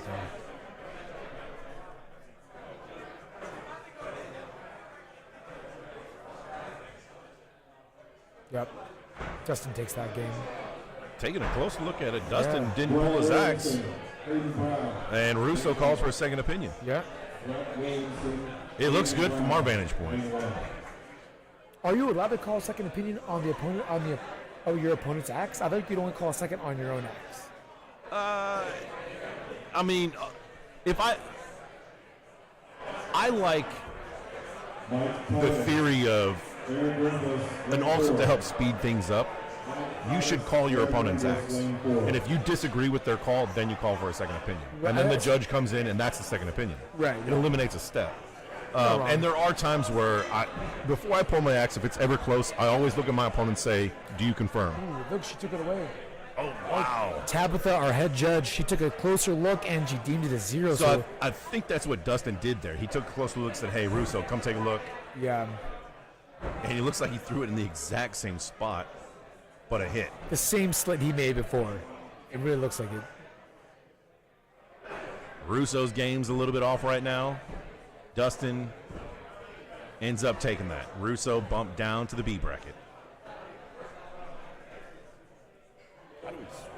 Rander Marquez, Michael Carissa, lane 3. It's highlighted. Rander and Michael Carissa, lane 3. Chris Adams is my duels partners for this tournament. He is in the red shoes. David Lembo in the white shoes. The battle of the color shoes. Fun fact about Chris. Last year in the summer, he went to a company to which I cannot remember, but they are a sports athletics metrics and analysts. and they hooked him up to the little balls that you see video games that are made of, and they analyzed his movements down to the millimeter. Really? That's actually really cool. And they gave him feedback, biofeedback, based on his throw, and the adjustments that they made. He showed me. I talked to him when we were in Fargo together. He showed me the adjustments that they made, and it's pretty incredible. And the results that have happened from his hatchet throw. I don't know about Big Axe, but his hatchet throw went skyrocket. Seriously? Yeah. How did I get that study done? So that was that's a pretty neat little science experiment. That is so that cool. Chris actually. got to partake in. Talking about breaking it down step by step, like that's getting so technical about it. Every small little aspect about your throwing. Hopefully they make him into a video game character as well, because that would be awesome. They take all the information they took from that, just put it into a It's video like, character. it's like that golf game with the roller ball. except Oh, you get yeah. it for axe throwing. That'd be great. Oh my God, that's $1 million idea. Actually, I should have said that on the YouTube channel. Dude, Oh they man, copyrighted that immediately. Yeah. I'm an idea generator, folks. You need an idea, just reach out to me. I'll give you one. Oh, listen to the Waddle live stream. Don't worry. If you're wondering, it's not copyrighted, so hop to it. All right. So Chris took that first game. Both start off with a 4. Game number 2. Followed up with a 6 from David.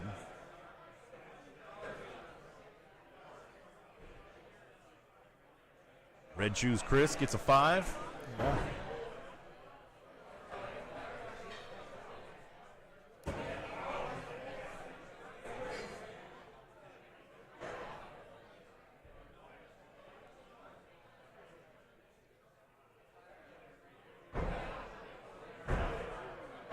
Do you step when you throw Big Axe, or do you do one foot forward? Stationary. Yeah. And I throw opposite of my hatchet. So with my hatchet, my right foot is forward. I call that goofy foot, Yeah. but being a right-handed thrower. And then Big Axe, I throw with my left foot forward. Got you. Very strange. I'm trying to. But it works. If it works, it works. I mean, I try to get my Big Axe throw just like my hatchet throw, so I can keep everything similar. But I can't work like that. So I keep the same foot forward for hatchet and Big Axe. I have my my left foot forward, but other than that, there's so many differences. I told myself this season I'm determined to change my throw, determined to throw one-handed Big Axe, but I just have a hard time finding the time with life to practice. I mean, yeah, it can be tough. I mean, if I work at a venue, so luckily I can find a lot more time than a lot of people, so I'm lucky in that respect. But other people who don't work at venues, they only have so much time to even make it to leagues. That might be the only time, and sometimes not even that. Nice bullseye from David. That's got to make you feel good. That's a momentum goal. It is. You can hear that handle slap against the board. I can hear it from right here.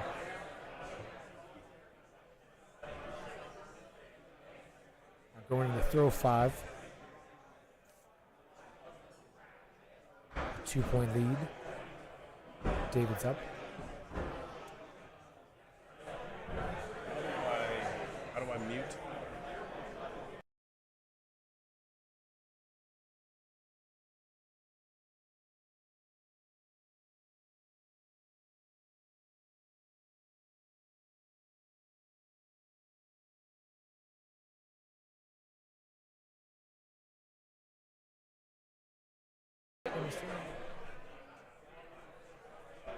Commanding lead, and David takes game number 2.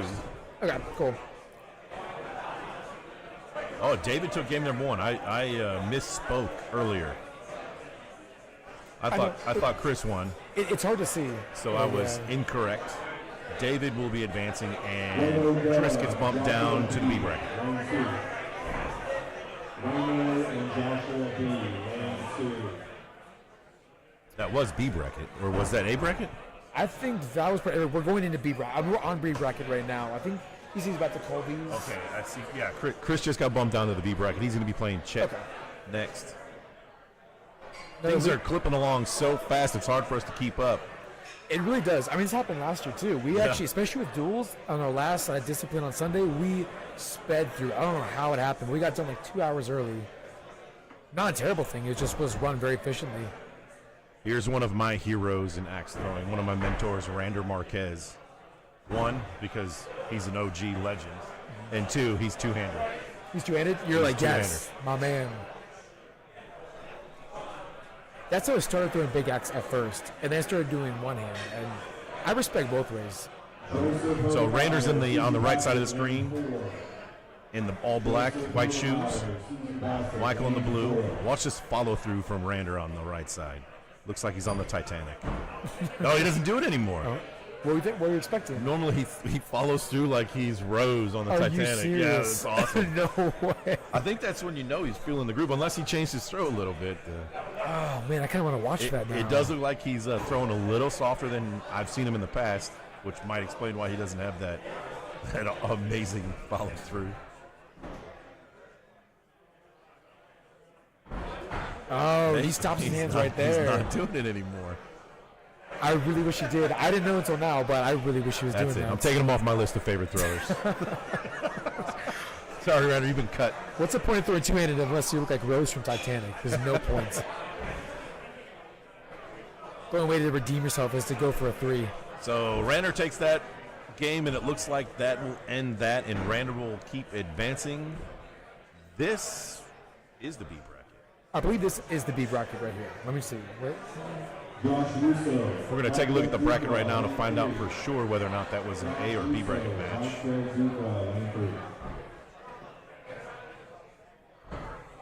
Actually, I think we're about to go. I think they're calling B bracket right now.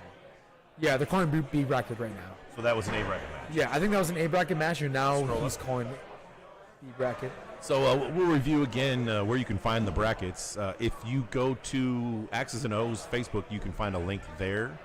Or you can just go straight to axethrowing.org and then find venues in the tab in the upper right. Click on venues, type in Axes and O's in your search bar.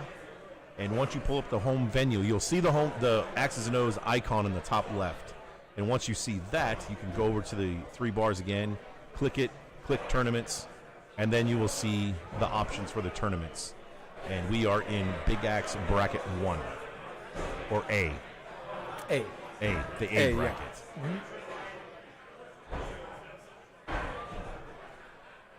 Yep, we're about to start our B bracket. So we have Josh Russo on the left side of the screen in the all black pants, and Mike on the right with the blue jeans on.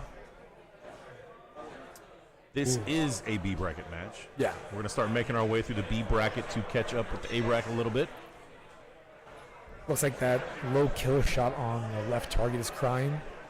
Yeah. It's bleeding so bad. Somebody hit me. Please. Do you favor one kill shot over the other? Yeah, for sure, left. For sure left. Left kill shot, yeah. You're a right-hander? I'm right-handed, and my left kill shot, yeah. I don't know why, but the right kill shot is the bane of my existence. That is not the popular way to go, I think. I don't know why, but for some reason the way I throw, I'll hit my left, and then I always, not always, but the right for sometimes gives me so much trouble. I'm not sure if it's the way I'm lining up or just a mental game, but yeah. I assume from that response, it's the right kill shot is your go-to. For hatchet, I really don't favor one or the other. I just kind of look at the wood. Yeah. And kind of, if it's drawn sloppy, I tend to not go for that one because it makes it a little bit harder to focus. That makes sense. If the wood is softer, I'll generally go for that one. Right. That makes sense. Or if the arena doesn't allow me to go for the one on the left. I haven't adopted the Lucas Johnson strategy of kill shots where he throws both kill shots from relatively the center of the target. Right, so to avoid that situation ever happening. Right, that makes sense. Because, yeah, I do adjust over, and I think either it's a mental game or me adjusting over for my right kill shot that really screws it up. Maybe I just know how to stand for my left hand, where I put my feet. So Josh Russo cruising along with 3 5s. 4-point lead going to throw number 4.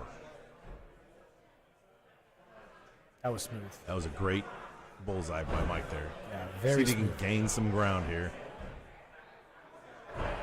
Ooh. Russo responds. He's not letting him get any ground. Did he call that a 5? No he way. He did call that a 5. Really? Wow. Funny angle. So Funny angle. That's what I'm saying. It's so difficult to tell. And the big axe coverage is so huge from the screen. It's really tough to tell. Still kind of a no-brainer here on throw number 5. Russo is going to stay down. 5-point lead, yeah.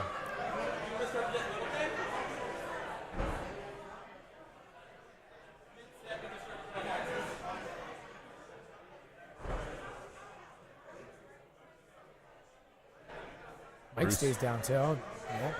Russo takes game number 1 there. Big bracket match. Loser of this will join us over by the bar over here. Hopefully they get a coffee beer, man. That stuff's crazy good. That coffee, yeah, it goes down so smooth. I love that beer. It's actually brewed real coffee, so it's got a bit of caffeine in there as well. There's a coffee beer by a local brewery in Houston. I cannot remember the name of the brewery, but the beer is called Rocket Fuel. Rocket Fuel. And it's delicious. That sounds like something I And it want. gives you that little pep. Oh, really? Sounds like a bougier Four Loko. Yeah. I remember last year you were a huge fan of that coffee beer, and you went to the bar and asked for the coffee drink or something like that, and we had these canned coffee cocktails we gave to you, poured into a glass of ice, and you look so confused. You're like, what the hell is this? It's definitely not what you wanted. The drink wasn't that bad, but it was not what you're asking for. So throw number 1 right here. This is game number 2. B bracket match.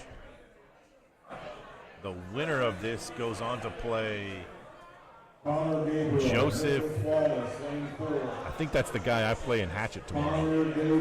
That Joseph guy. Hatchet? Have you ever thrown against him before? No, I've never thought of it. What's his name? Joseph. It's on the top. Oh. So right here. Yeah. Oh, gotcha. All right. I don't really know who that is, but we'll find out tomorrow. The name was not familiar for me, but of course, like now that I know I'm playing him, so I Google searched him. Oh yeah. I ran a background check on him. His driver record's clean. I'm kidding. I didn't do any of that. I'm not that much of a stalker against my opponents. Do what you got to do. Anymore, at least. Anymore. Well, you were a former stalker. That's a Rob's better, guys. He can see now. He got LASIK. Yeah. No more stalking. He's changed, really turned his life around. I actually haven't looked who I'm throwing in Hatchet bracket against.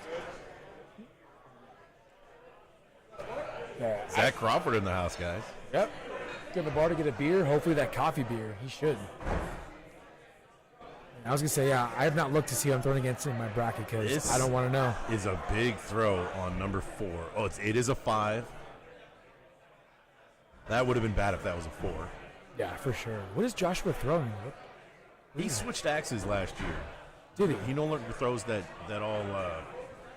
I forgot what the name of the black, like all matte, super dark. Yeah, he was throwing that Worlds literally just a few months ago. Yeah, he doesn't throw that anymore. It looked like a big bear claw. Yeah. He changed it though. This is for Mike to stay alive and force a game 3. Josh took game number 1. Josh buries it. Nailed it. Mike, this is by the equivalent of the distance from here to the Lincoln Memorial in axe throwing. I was gonna make a joke. I was like, no, just be courteous. Do you think Rob's like, fuck it? Well, it's because I know those distances because I normally miss by that much. But do you think in that throw right there, do you think Mike, he threw second, not very much of a delay after Russo, but he had to have seen that kill shot was hit by Russo. Oh yeah, I mean, and do you think that bothers maybe some of the more inexperienced throwers, or even mildly experienced throwers? I think it does affect. it definitely can. I think it can affect whether you're in the lead. If someone hits the kill shot next to you, or doesn't, it can affect your throw either way. There's been times in the past where I saw my opponent miss his kill shot, and I was like, if I don't, whether I hit this or not, I win. Yeah. So we got Rander and Eric coming up on this lane. This is a B bracket match. And then on the other, we have Wayno and Joshua Babel. I was going to let you say Babel? Babel? You know, normally I would prepare for this by looking at everyone's name and reaching out to them and saying, hey, how do you do this? That way I avoid these types of situations. It's okay. But I can't wait to go up to some of these guys like Joshua and ask them afterwards. Because I do have note cards with phonetically spelled last names. Anthony's to whom I still don't know his last name. How to say it? Anthony?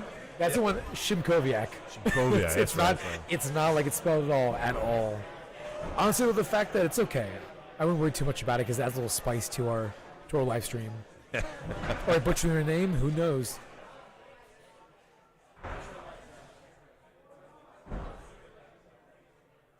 Can everyone hear us okay in the live stream? Just want to make sure. This feedback is always welcome. 2-point spread going into the fifth throw here. Wayno on the left. Joshua is on the right of the screen.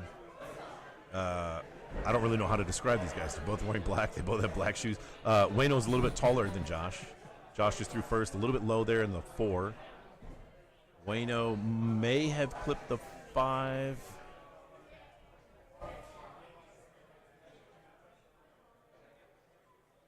He did clip the 5. He got it in there. And wins by 3 there. There it is. So Wayno will be advancing into the B bracket, and Josh will be eliminated. And we're going to jump over to the other lane where Rander is going to be throwing. After throw number 1, Rander, who is in the all black and white shoes on the left side of your he's on the right side of the throwing screen, left side of the target screen right now. I think that's what I'm saying. I think that sounds right. Yeah, that sounds about right. It's a little bit confusing. I know. Yes. Okay. Rander is in the all black, and Eric is in the shorts. Rander's the one who's not Bean Rose from Titanic, unfortunately. I respect the short game in this kind of weather too. I've actually only thrown axes in pants. In pants? Once. Oh, really? Yeah. Throws me way off. I hate throwing axes in long pants. I hate it. For like a tournament or even league, I always wear shorts. Yeah. Always. I don't know. I just feel constricted. I get too hot. I'm like, no.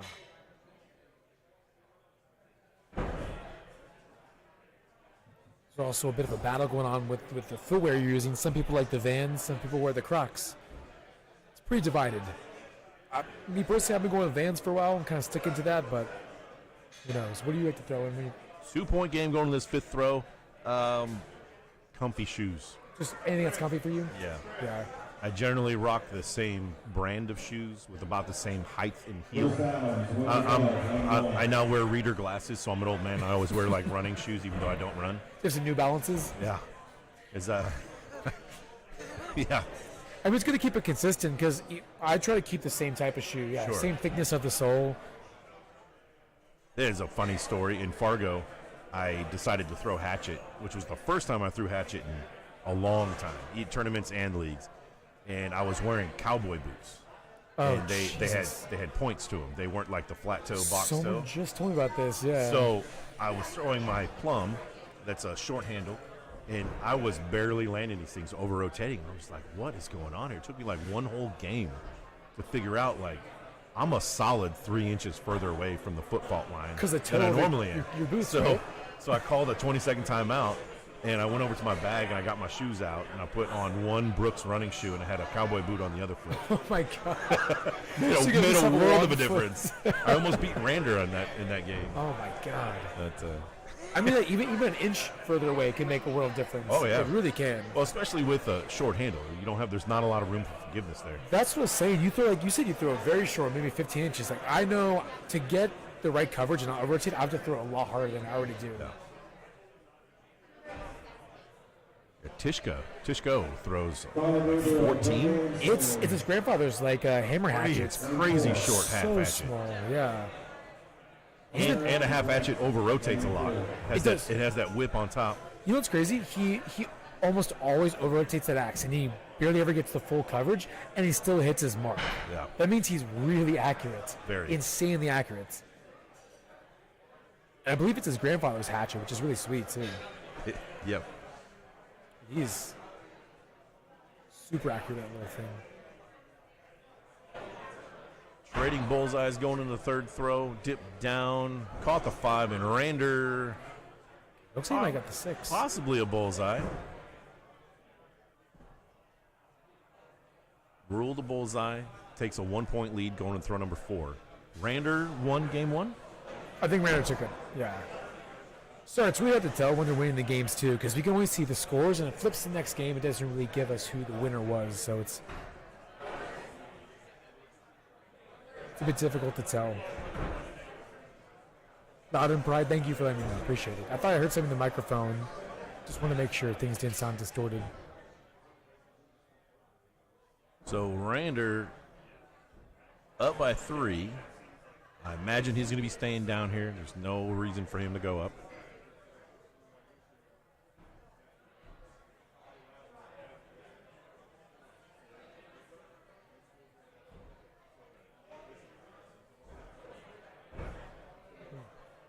Either clips the bullseye or just hits the 5. Either way. Just barely missed that bull. 28 out of a possible 32 points. Yeah. Pretty good showing there from Rander. Rander will advance and stay alive in the B bracket. He will be playing the winner of Brett Williamson and Connor Gabriel. Connor showed me his big axe just a little while ago, and it is a Dustin Wellman custom head and handle. That thing is razor blade thin. It is, honestly, Connor's big axe is thinner than the majority of hatchet profiles I've seen. It's so crazy. thin, you look at it and you're just like, ooh. He has a Kydex sheath on it, which comes with like all Dustin Holmes axes, and I get scared every time I pull that thing off. I think I'm gonna cut a finger off. It is so sharp. It's a beautiful axe, though. It's very nice. He throws it really well. So Joseph Overmeyer, I think, yeah. Joshua Russo. Joseph's on the right side of the throwing screen in the gray shirt. Josh in all black, white shoes.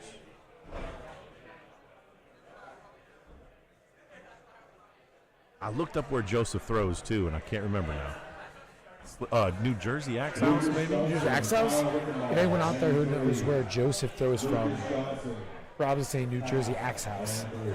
If we need to be corrected, please let us know.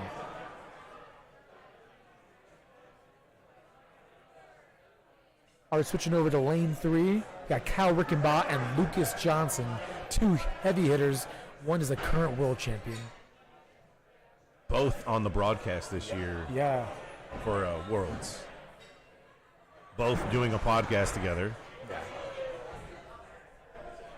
I don't know the name of their podcast. Is it Sit Your Axe Down? Is that the one they're doing? Or Maybe. that's someone's doing Sit Your Axe Down. I can't remember if that's them. It might be.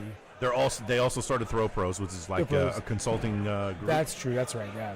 So Josh Russo takes that 29-27, and will end up moving on in the B bracket. And by moving on in the B bracket, I mean just carrying on to the next game. We're going to jump over real quick to take a look at where Lucas and Kyle are. They are just starting. This should be a good game. Yeah, I imagine so. Both are great friends. Lucas is probably, at this point, one of the most well-known axe throwers. Recent well-known. His accomplishments and resume is pages long. Oh, yeah. He's in the red shirt. Kyle in the black shirt with the unmistakable neon yellow or neon green shoes. That's like the Gatorade color. Let me see him again. It's kind of what hard to color's tell. a tennis ball? That looks like neon green. I don't know. Let It's us know what you really think in hard the to tell. comments. Neon green or neon yellow? I'm camp yellow. You're yellow? Okay, I'll go with green. I'm camp yellow. I'll proudly be wrong. Sounds like we might have a coffee beer wager. A coffee beer? That sounds like a good wager to have. Lucas starting off with 2 bullseyes right away. Kyle with a 4 and a 5 with a 3-point deficit, jumping back over right now. This is game number 2 this is a B bracket match. Lucas and Kyle is an A bracket match. This is game 2. Kyle and Lucas are in game number 1 of their match.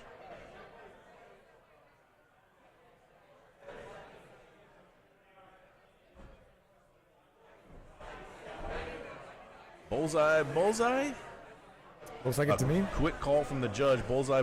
Let's jump back over real quick. We're going to go back and forth right now. Lucas still pure through 3 throws. Kyle has some catch up to do. Lucas throwing a little bit faster than he normally does. Usually takes his time, a little more than that. I wonder how he feels about that during the World Championship when he was throwing hatchet against Colby. Colby is an extremely quick thrower, Yeah. and it's just his normal pace. He's not trying to throw anyone off. It's just he's how he not throws. trying to play mind games or anything, although I think that would be a good mind game if you were into that kind of stuff. But I think it was throwing Lucas off a little bit.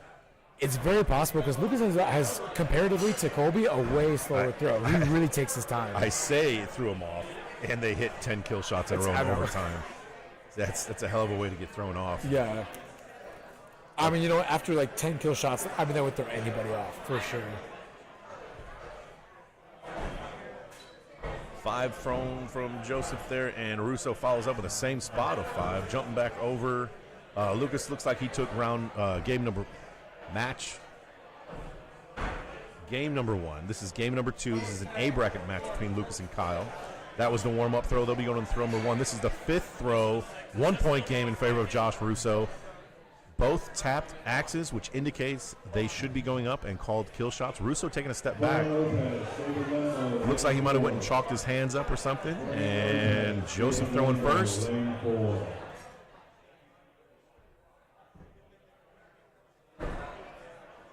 Looks like he could be a little bit low. his body language indicates it was a miss. Russo. I'm sure Russo got that. That still looks like he dug it in there. Hit. Oh, wow, okay. Wow, what a way to end that. He took it by 1 point. That was a solid. So Russo's going to end up taking this match. He advances in the B bracket now. Final answer.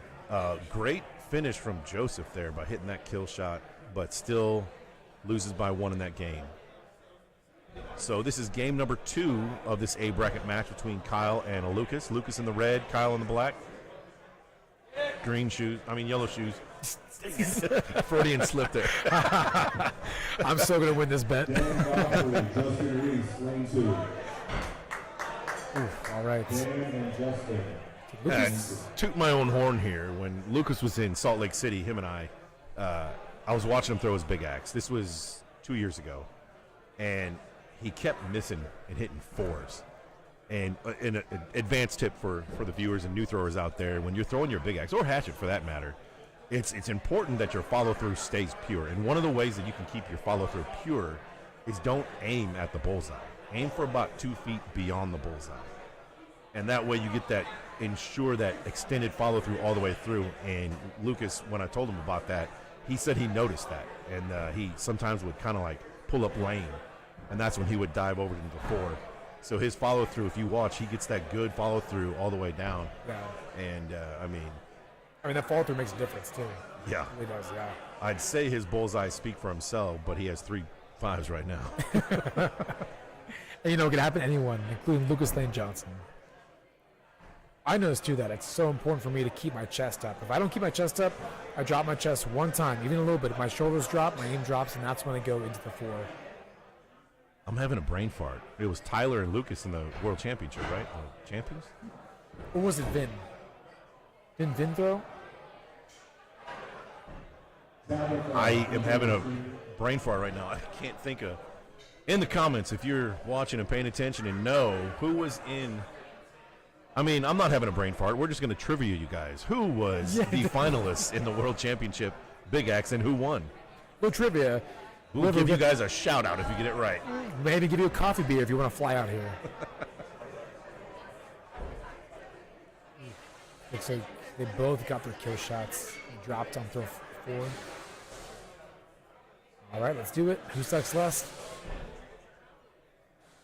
With Kyle and Lucas. Tyler won. It's Tyler, okay. That's Sebastian Arnold. Lane 1.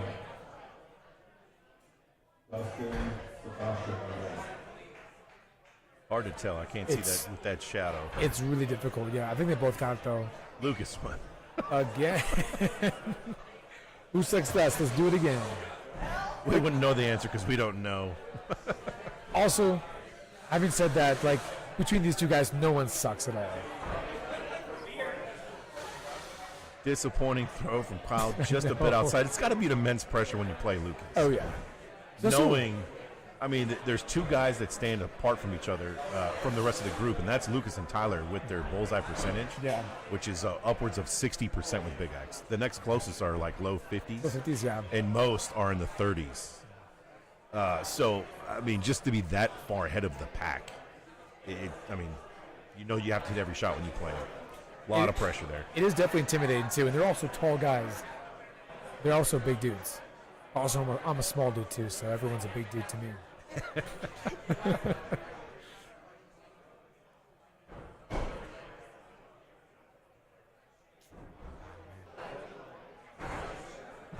Both are way off, fortunately.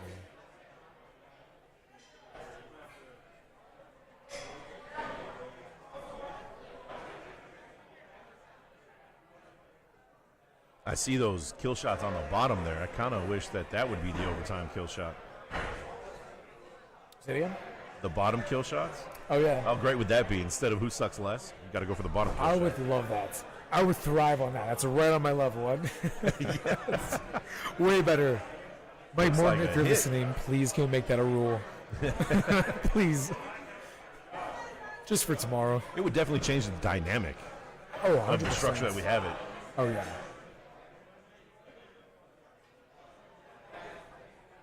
Rickenbaugh, Josh Russo, lane 3. It would definitely add something to the gameplay as well, having to aim lower. That's going to change up your throw a little bit too, so.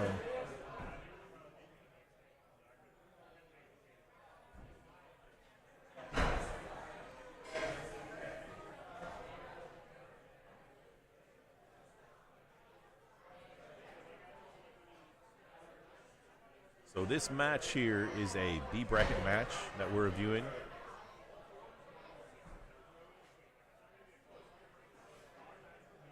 Maybe a 5 there on the left.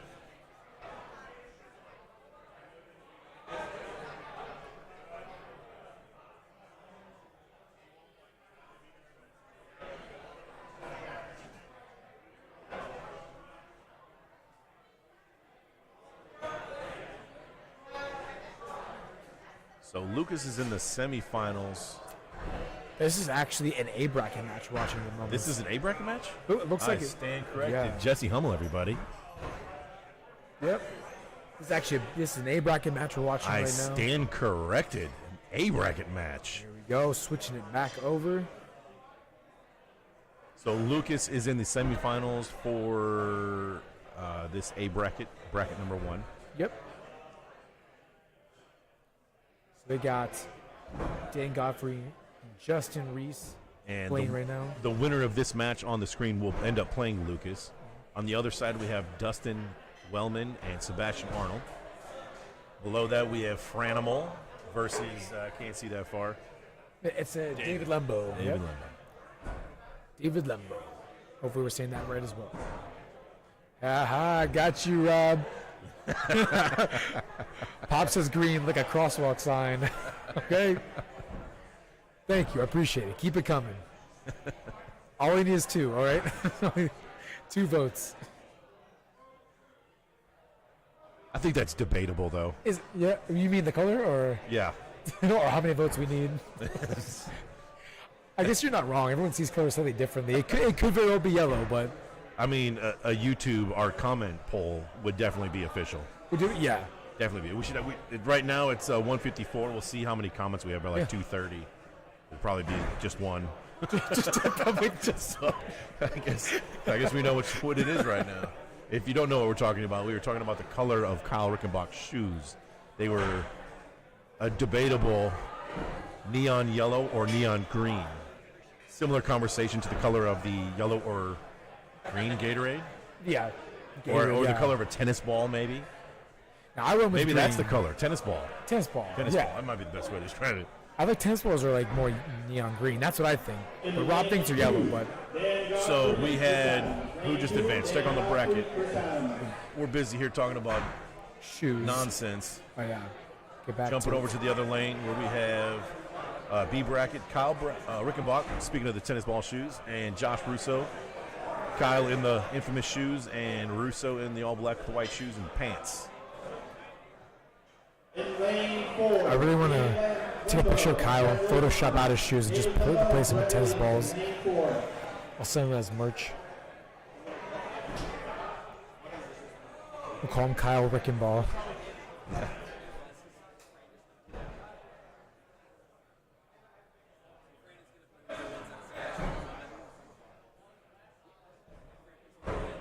Ooh, just missing low and to the right for his kill shot. All right, you know what time it is. So here we go. OTK 1.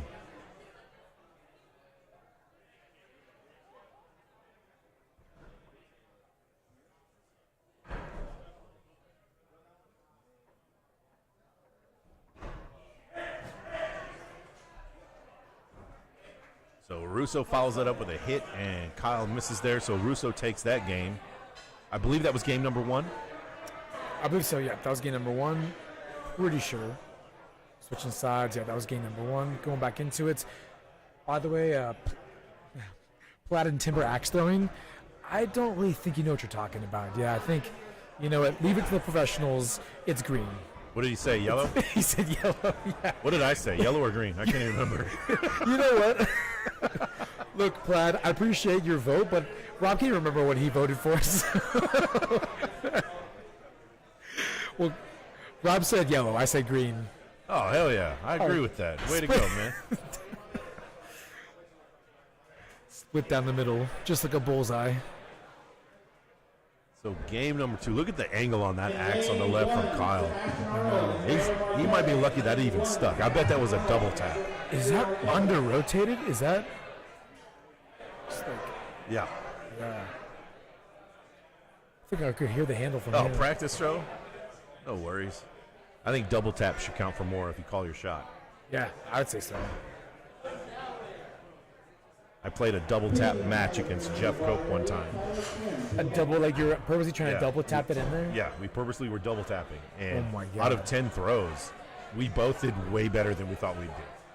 We hit, I think, I'm pretty sure he ended up winning, but he hit like 8 or 9 out of 10 double taps. Really? Are you Yeah. serious? We weren't really counting the score. It was more like how many times you get in the border. Yeah, because we marked it as 0 if you didn't double tap. So if you hit a bullseye, it still didn't matter. We're using your short little plum A plum, at the time.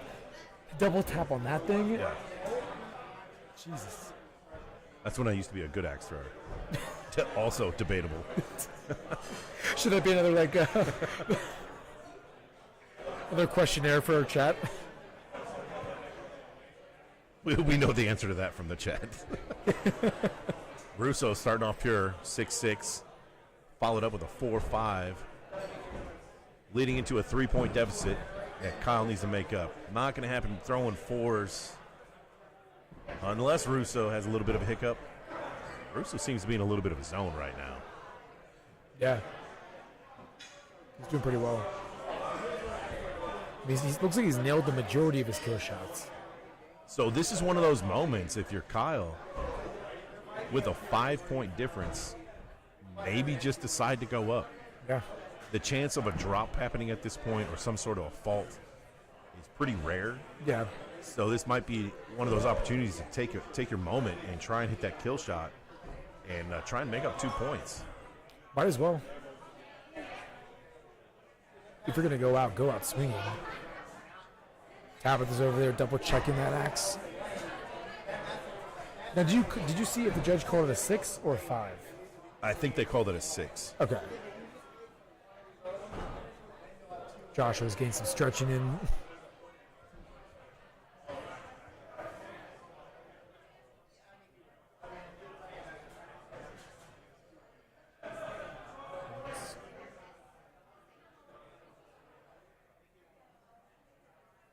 All right, so they kept it a 6.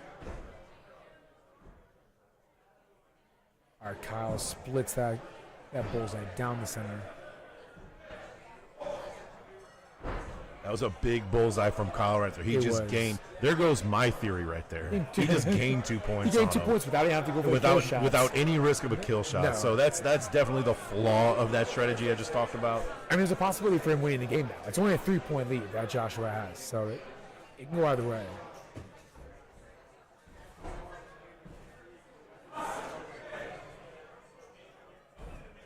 Oh, man.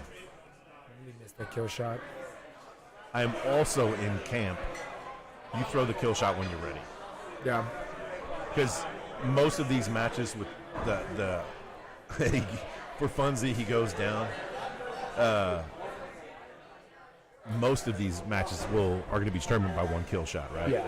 So knowing that, mentally, if you're ready to go for the kill shot, I say grip it and rip it and go for it. You got to wait till. Unfortunately, It is a huge though. risk. Yeah.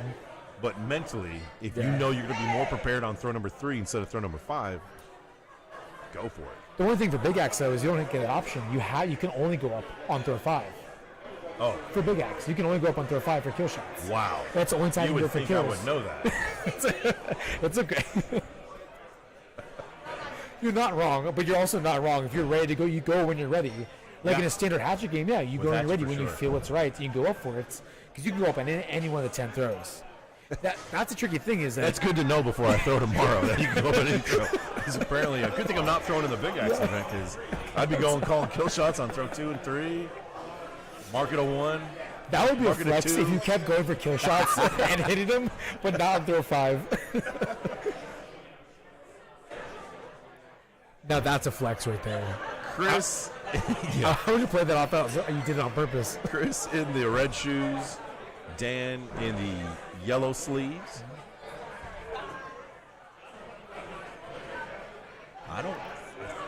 Is this game 1? I think this might be game. I think this is game 1. Let's go back to, let's see, go up here and double check. Let's see where we're at. Going down to B bracket, we're scrolling. Chris Adams, Dan Godfrey. Does it show the score live on the tournament bracket?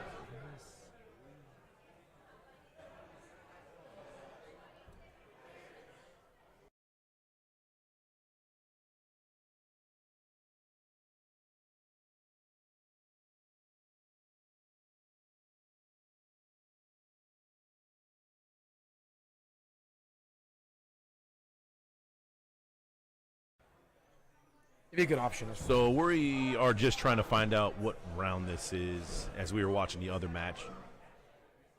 But this is throw number 1 of this round.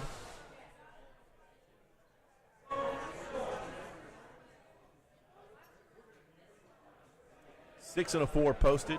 Chris takes an early 2-point lead. Jumping back over here, board changes being going on.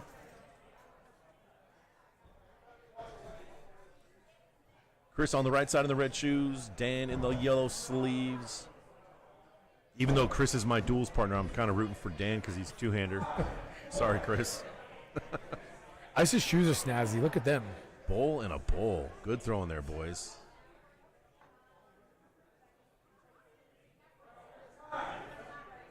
So the winner of this match will end up playing Josh Russo. Mm-hmm. We are whittling it down in the B bracket. I believe this would be the quarterfinals of the B bracket. I think so, because we got Dan, going into the quarterfinals. Yeah, 'cause Dan and Chris are playing. You can't see them right now, but David Lembo and Brett Williamson are still playing, as well as Sebastian, Arnold, and Rander. They're all still playing in the B bracket.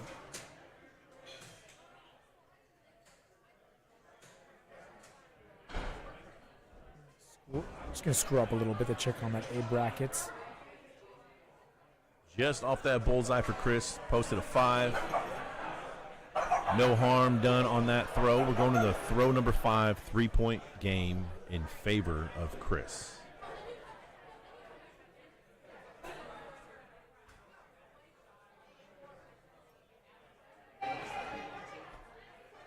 I got to say, things are running very smoothly. Things are clicking along. Yeah. Finish strong from Chris with a 29. And a miss.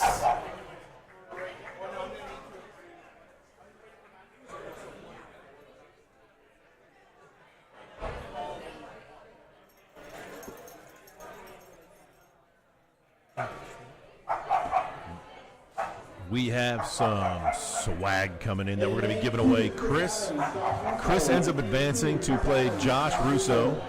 They're going to be coming up. We got a board change coming up right now on lane 3, so we're going to jump over to lane number 2, which is where I think that's where they just announced Russo and Adams. Adams, let me see real quick. Let's see. You're on lane 3 right at the moment. So lane 3.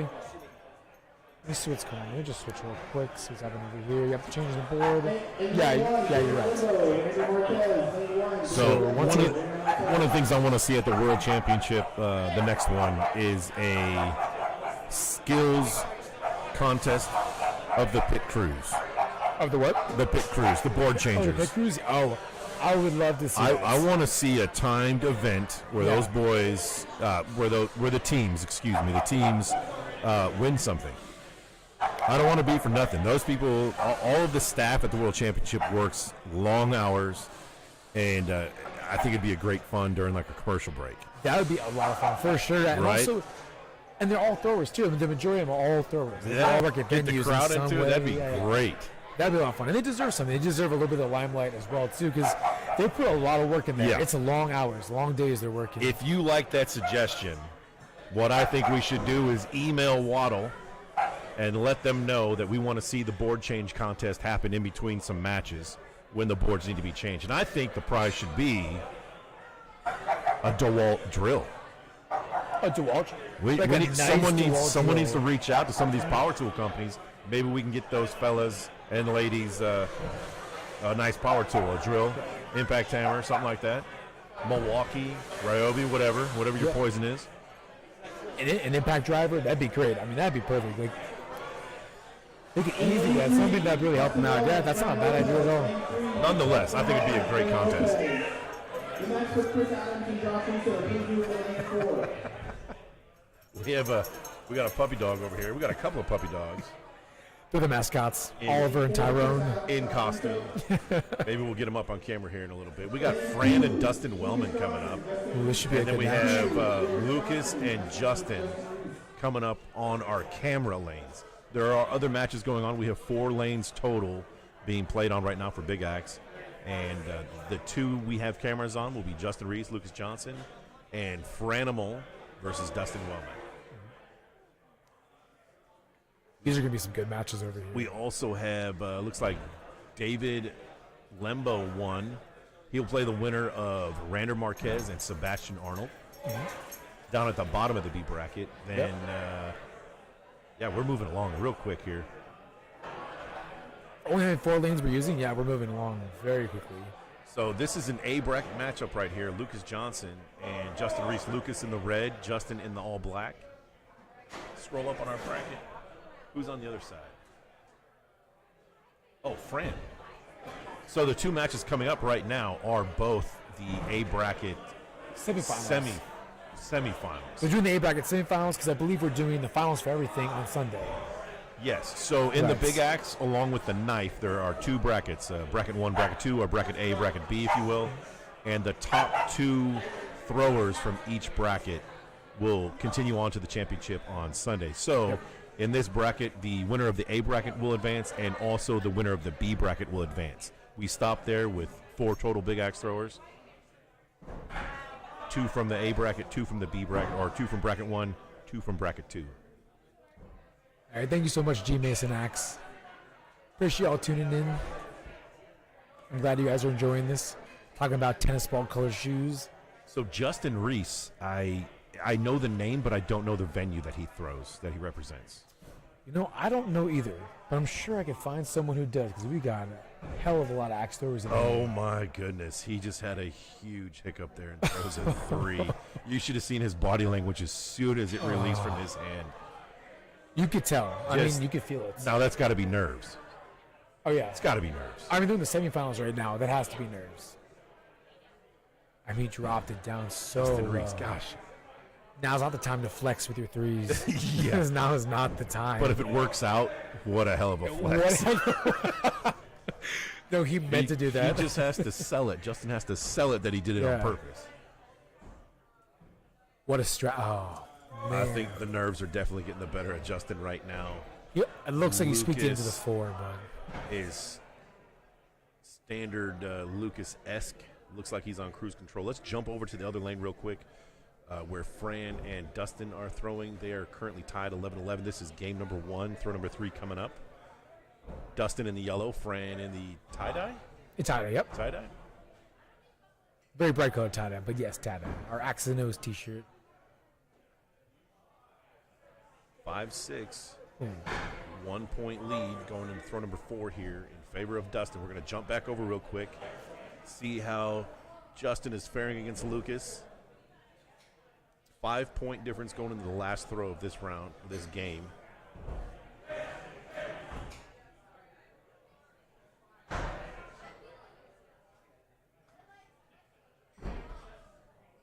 staying down. No. Oh, he hits it. All right. He slices it. Lucas just pretty much needs to land it. Yeah. There it is. So Lucas takes game number 1. Nice kill shot. That's got to carry some momentum in the next round. Give Justin a little bit of confidence. We have the final throw of game number 1 between Fran and Dustin Wellman. These games are so tense and fun to watch, which is great, except for the fact that I really need to pee, and I don't want to miss anything. Dustin dips down low. A chance for Fran to take this win in game number 1. She misses outside. So they're going to game number 2.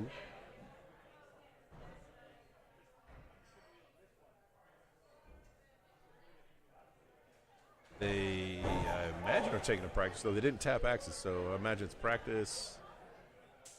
By the way, John Depke was saying that Justin Reese, he thinks he throws out of Timber Beast or Cleveland Axis. Oh, you're right, John. It is Timber Beast. He's out of Ohio. I remember seeing him in green sleeves at World Championship. That makes sense, yeah. Thank you, John. Thanks, bro.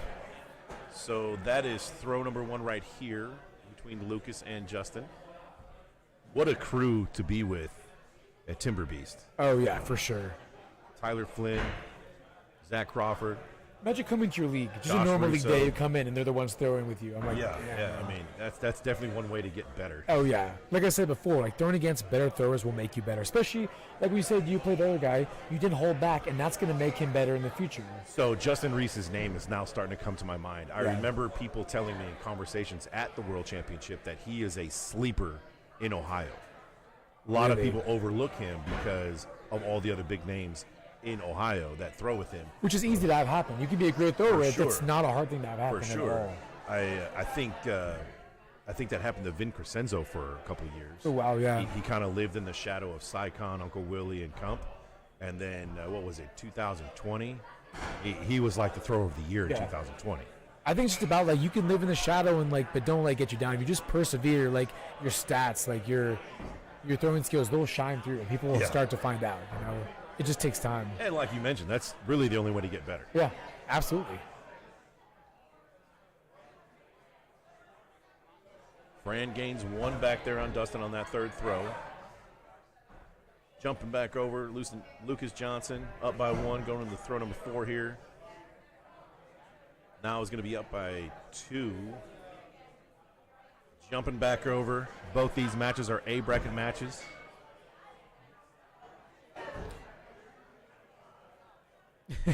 John says you're welcome from the old man of axe throwing. I mean, John, we were just talking about starting an old man team. Chris and I were talking about that. Start an old man team. I think the 3 of us would definitely be on it. Pops Melby, we talked about that a long time ago with Ragnar as well.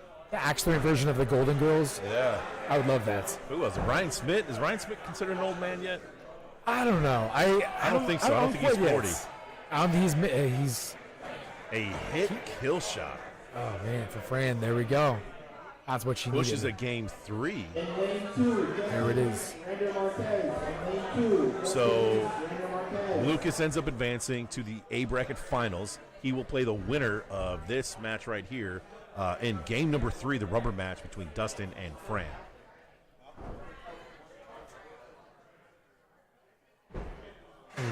Not a great practice throw. I mean, but at least it's a practice throw.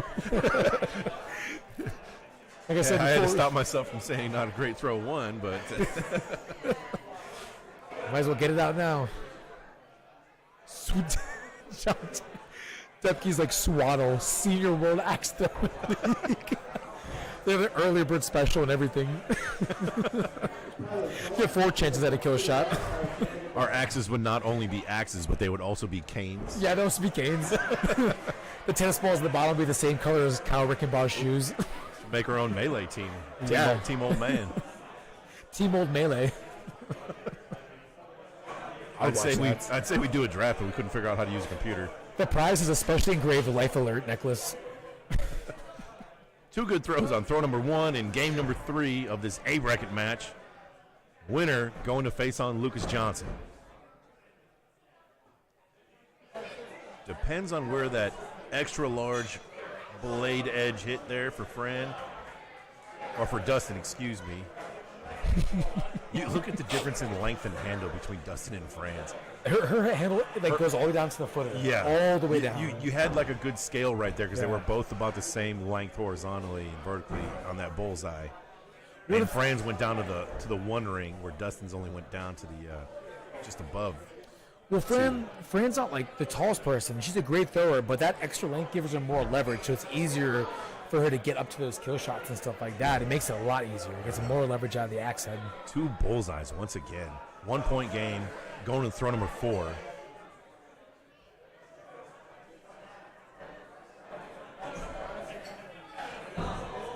Sean Reynolds, you would be correct. I definitely do. I'm getting a hint of like onions and nutmeg. I think it's just the new deodorant I'm trying out. Splits the bullseye. I'm so nervous right now. Fran looks like she dipped down. She might have blew through the bullseye right there. I think she got the 5 though. Looks like she Dipped got the down. 5. She Yeah. got a 5. So now we're tied. Going to throw 5. Going Here we to go. Throw number 5. This decides who goes to the finals right here. Of game number 3. So the loser of this is still alive. They just get bumped down to the B bracket. But the winner of this plays Lucas Johnson, Yep. and the winner of that is guaranteed to be in the finals on Sunday. Exactly. Dustin looks like he hit it. I think so. Fran's Fran. windup did not look like her normal windup. She smacks that kill I shot. know. Here we go. To go sudden death. Who sucks less on 31? Wow. That's how you do 31 out it. of a possible 32. 1 hiccup by both throwers. Man, this is a good game. I talked about Fran's matches being exciting before. Oh, yeah. I mean, this is great. Game 3, OTK number 1. She didn't disappoint from what you said earlier. Like, she's throwing fire. I am not a fan of Who Sucks Less, though. Like the name, or you mean like Fran takes it with a kill my shot. God, there it is. OTK 1 kill shot by Fran to win and advance to play Lucas Johnson in the A bracket championship. To watch Fran play Lucas. Now that's gonna be something. I wonder. The shortest and the tallest. I wonder who everyone's going to be rooting for in that match. That is gonna be a crazy match. I don't watch. mean to throw shade at Lucas, but when you're on top, everyone's gunning for you. Yeah. Plus, No, that's just how it is. plus If it Fran wasn't- throws two-handed, so obviously That- I'm rooting for her.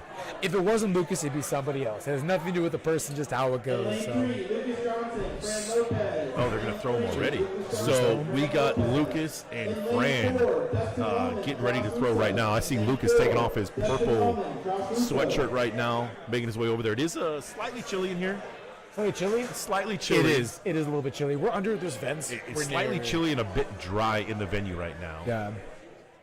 And right. for those who not aware, it can make your hands dry as well.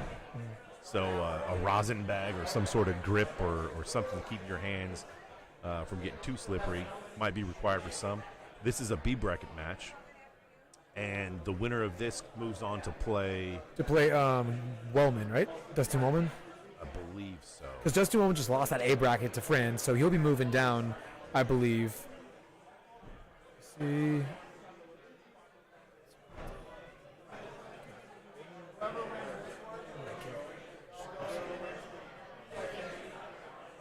Tie ball game going to the axe number 3. Rander in the white shoes, Justin in the black. Justin, a Timber Beast representative. Rander is, I don't know what his home venue is. He's in the Toronto area, I believe. Bad Axe, I guess. I don't think he has a venue close to his house. Okay, so I think it's a good bit of ways. That would really suck. I hate that. At that point, I just get a target in my backyard or put it in my house because making that trip, even if you're close to a venue, you might not always have the time to make it out there.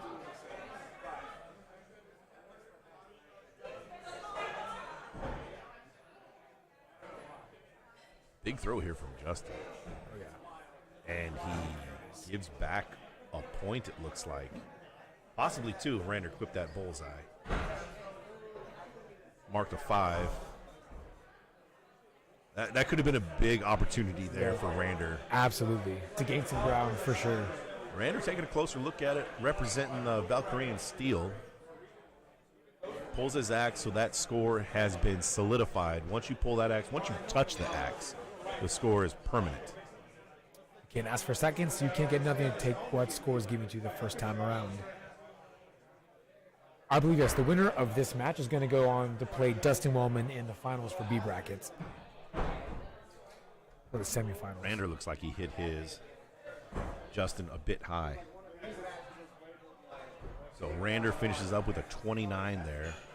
Pretty stout score. Tap of the axe to the next round. Paul, you're not wrong. Your wife, Fran, she's killing it. She's doing a great job. Let's jump over to that match. Let's see. Ooh, there it is. It's got to be throw number 1. It's got to be throw number 1. Yeah.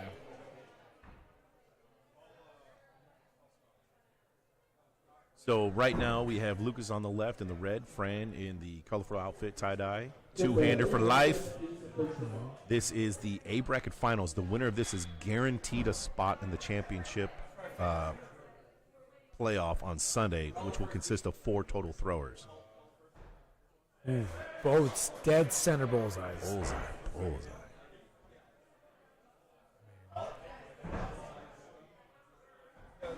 Now, I'd be curious to talk to Fran after this match and see if she has any nerves playing someone like Lucas, being that Fran has been a powerhouse big axe thrower and has been in a lot of big matches herself. And I wonder also on the other side of things, too, Lucas, the current world champion for big axe throwing, too, being such a top-notch thrower. Like you said, he's probably one of the most well-known axe throwers. Is he getting rattled at all? Like, what is he thinking inside his mind, Because here is an opportunity for Lucas to open this game up. Ooh. I think Lucas is he has his routine. I don't think he really deviates from his routine. If you could hear him count during the World Championship, or if you ever thrown duels with him, I've had the pleasure of throwing duels with him the way he twice. Counts. It's almost and melodic. we got in third place both times. Must be him. But the way he counts is very. I compare the way he counts to the Blue Angels pilots, where they speak very slow like that. He does, and so that's when they know on this letter, this is when we make our move. Yeah. And that's kind of what he does. The reason why he counts slow. It's on the very end, on 3, he has an upward inflection. It's almost like melodic. It goes like 1, 2, 3. And it's very the same every time. I think he does that as well in his hatchet and big axe throw. I've done that before, like counting in my mind before. Just to keep everything steady and equal. Does Lucas go for the pride here and go for the kill shot for a perfect game? I'm thinking no. I think he's going to stay down for it. Fran just barely missed. Lucas finishes up with a 29. With a 29. Let's see. Yep, 29. There it is. Good showing there from the round 1 from Lucas. Lucas took. That was game 1. Yeah, I'm getting real tired of Lucas. Who isn't? Looks like I know, seriously. Justin takes this one, so we're going to game 3. I couldn't say no. How you go see how tall he is, Question dude? mark. We are not going to game 3, so looks like Justin ends up advancing on a missed kill shot by Rander. Wow, what a great match. Yeah. He had the lead. Oh, man. That's heartbreaking. So back over to Lucas and Fran. This is now game number 2 of the A Bracket Championship for Big Axe Bracket number 1. Winner moves on to Sunday. Loser goes down to the B bracket and is still alive and will end up playing.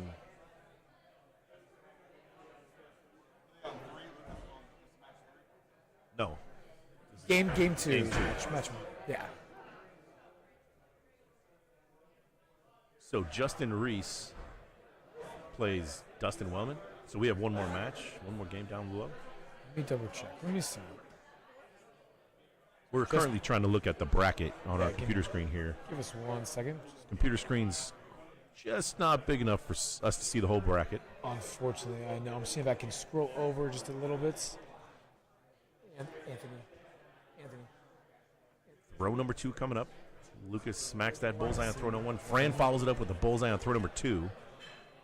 Putting a little pressure on Lucas right here to keep his 1-point lead, which he does. Leave me alone. Bullseye from both on throw number 2. Throw 3 coming up. Lucas took game number 1 in this A bracket finals. So the A winner and the B winner will go to Sunday. Yeah. Yes.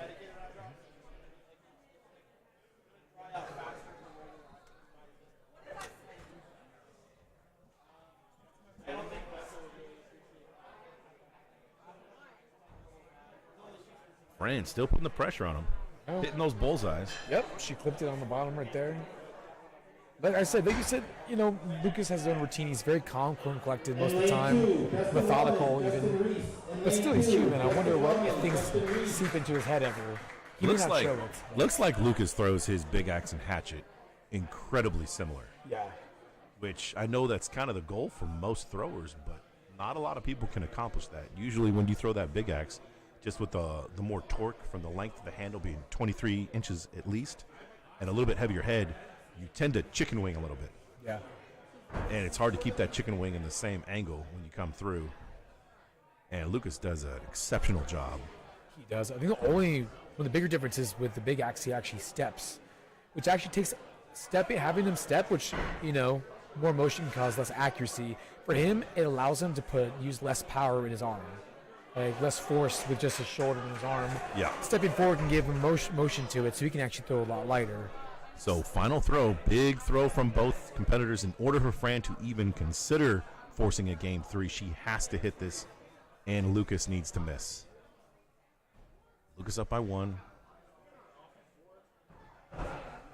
Big shot, Fran. She got it. It looks like she hit it. I don't hear any cheering from the crowd. I know. So it's on Lucas right now to hit it, and he does. Did he? At the shadow, it looks he's right next to it. Missed by Lucas and a hit by Fran, forcing a game number 3. Big shot for Animal comes up huge there, down by 1, going to the 5th throw, and buries the kill shot. Again. Meanwhile, Lucas just missed. This is what I'm talking about. He may not show, but I wonder if Lucas is getting rattled. He's very methodical and calm about things. But Fran. He was just slightly to the left. She's made for TV. Her Yeah. matches are so exciting. She's Yeah. made for TV. So this is it. This is game number 3 of the A bracket finals. This next 5 throws will determine who makes the finals, guaranteed on Sunday. Lucas practices that kill shot and then hits it. I know he nails it. He's probably so pissed right now. Always. He's pissed as hell. Like, yeah, of course I would. And they're both throwing fire, but this is just so tense. I'm nervous. My legs are shaking. Right Yeah. now. This is, all right, here we go. Game 3. Throw number 1.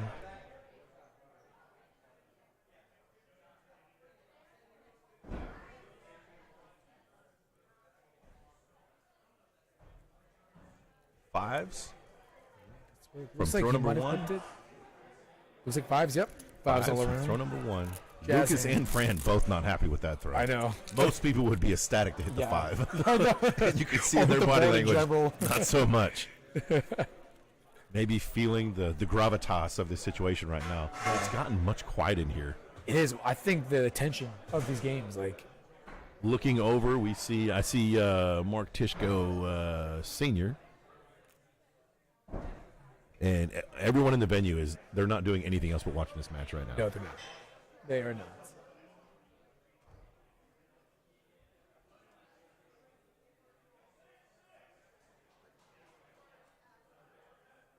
Just barely clipped by Fran for a 6. Tied up going into throw number 3. Both throwers' body language right now seems a little bit different than normal. They're both walking back to the line slightly slower Lucas just patted his head. I'm not sure what that means. It looked like he was calling a timeout in basketball. I don't know if he grazed his head on that last throw. Maybe just like, hey, hit a 6. I don't know. Ooh. Again, Fran needs that to be a 5. she could have clipped it, but she's throwing it over to the left. Big opening for Lucas here. Ooh. And he hits that 6. Oh. 4. 4 for Fran. So Fran needs to hit that bullseye here to make up a point. And we know now that she cannot go up for a kill shot on throw 4. Yeah, I know. She can't. She's not allowed to go when she's ready. She can only go when she can go. Just a small little tidbit. Big shot here. Throw number 4. Fran is feeling the vibe a little bit. She throws to the inside, and it looks like a 4. Lucas throws a 5. He could have put the nail in the coffin there if he would have hit a bullseye. But instead throws the 5, so it's a 3-point spread. This is one of those things where, yeah, Lucas point, he's staying down. Yeah, I mean, it's what he has to do. Fran, no-brainer, has to go up. Yeah. So Fran needs to hit this, and Lucas needs a 5 in order for us to go to, if my math, my abacus would indicate OTKs. And Fran misses. Fran missed. To the left. It seemed like she ran out of steam on those last 3 throws. Lucas, congratulations, will go on to the A bracket finals and make the Sunday playoff tournament bracket. So he will be one of the 4 throwers represented on Sunday. Fran is not out of it. Big Shot Franimal is bumped down to the B bracket. Let's go over to lane 2 real quick, see what's happening over there. I'll come back to Dustin Wellman and Justin Reese. Throw number 5. This is a double elimination tournament, so that was Fran's first loss, so she's still alive. You have to lose twice to be out. Exactly, yeah.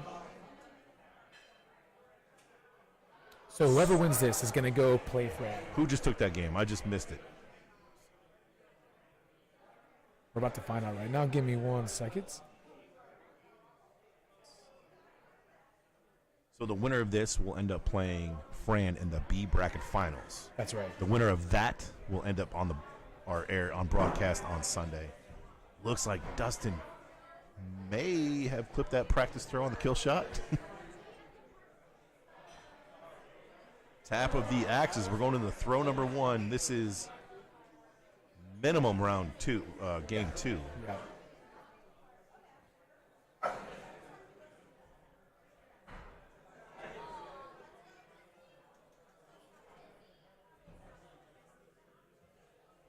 Looks like Dustin, I don't know if he quite caught the 5. It could be a 4. Ooh. It's a 4. Start the game with a 2-point lead. 6-4 marked on the first throw is not the end of it. No, I'd rather do a 4 in the first throw. Yes, than you the can fourth. make it up. You Yeah. just got to stay pure, throw your game, hit those bullseyes, and hopefully they hit the 5. It's tougher to make it up in big acts, but still might as well get a 4 in the beginning of the game than at the end. 5 thrown from Dustin. Dustin in the yellow, Justin in the black. Justin looked like he marked a 5. 5s all around. Going into throw number 3. All right, we're going to start the second bracket in a couple of lanes. You're going to get 5 warm-up throws if you haven't thrown in a little while. Other than that, the line is lava. So in lane 1, coming in Preston Parrish and Matthew Covacia. And then lane 4, doing Cyclones and Williamson. Third throw results. That beard to the axe did not get into the 5, so a 4. So he gave back the 4 that Justin threw on throw number 1. Now we're tied going into throw number 4.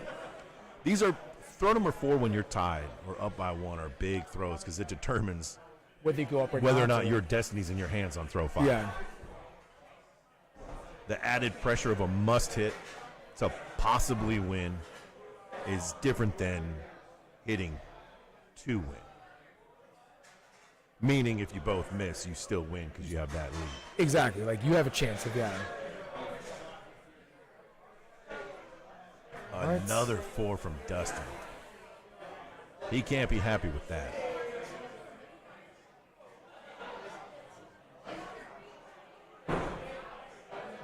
Looks like I think he clipped it. I think he got the kill shot. And Justin misses to the left. Dustin smacked that kill shot. He really did. He's not messing around. He's been in a lot of his kill shots today. Despite the 2 4s, Dustin ends up winning with that hit kill shot, 27-21. That's the thing is, even when you hit it, sometimes you don't win, but it's... So Dustin ends up winning that match, and he will face off against Fran right now.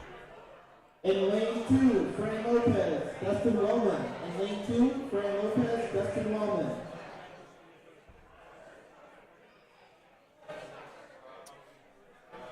Someone is saying the person scoring has been putting the scores in wrong. Dustin hit a bull last throw.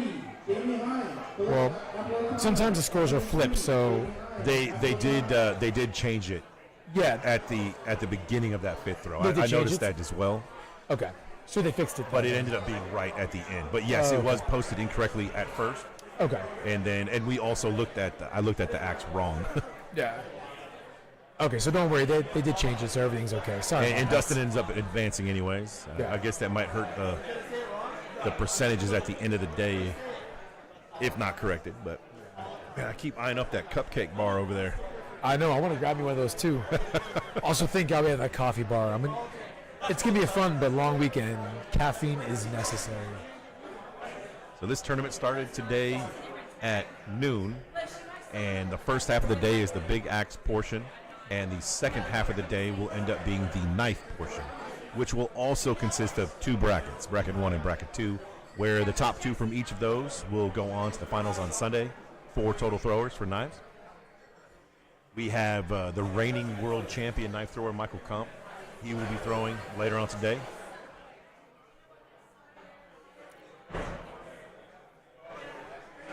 Yeah, like I was saying before too, so we just added the knife throwing portion to Capital City Classic, which I'm super excited for. That is the first discipline to sell out this year for us. Yeah, it was. It sold out like that. It was so quick. How are you with knives? I suck. Okay, what I will say is more specifically, from the 10-foot line closer up, I'm a lot better, which I feel like a lot more people are, because I need to throw harder from the distance. When I get back to the 15-foot line, I think what a lot of people do when they get back there, they lob it more. Some people refer to it compared to almost like beer pong. Yeah. That's where I'm just so inconsistent with my throw. With beer pong or throw? You know, a little bit of both. A little bit of both. Like, if I'm throwing from 10 foot, it's actually not that bad at all. But once I get further back, that is just really tough for me. But then again, I haven't put that much. It takes me a long time to get good at stuff. Yeah. And so I've only thrown knives for fun a little bit. So I haven't got as much into it. But it's only a matter of time before I go down that rabbit hole and buy myself a pair of knives. I have to throw. I'm terrible at knives myself, and I can't seem to get the 10-foot, the single rotation down. Like I'm throwing. 10-foot? I'm throwing from like 18 feet almost. Wait, for a single rotation. What? I'm all over the place. I don't even know what I'm doing. Where are you best from? Are you best from further back? I don't know what's going on. I bought the knives that Travis Blank, one of my mentors in knife throwing, nice, he okay. recommended me to get, so I got those. And I just don't spend the time doing it. Same. And and it shows. It's okay. I'm the same way. I don't spend enough time on knives. It's hit or miss. It's really inconsistent. So look at this start from Dustin and Fran. Going into the third throw, tied 12-12.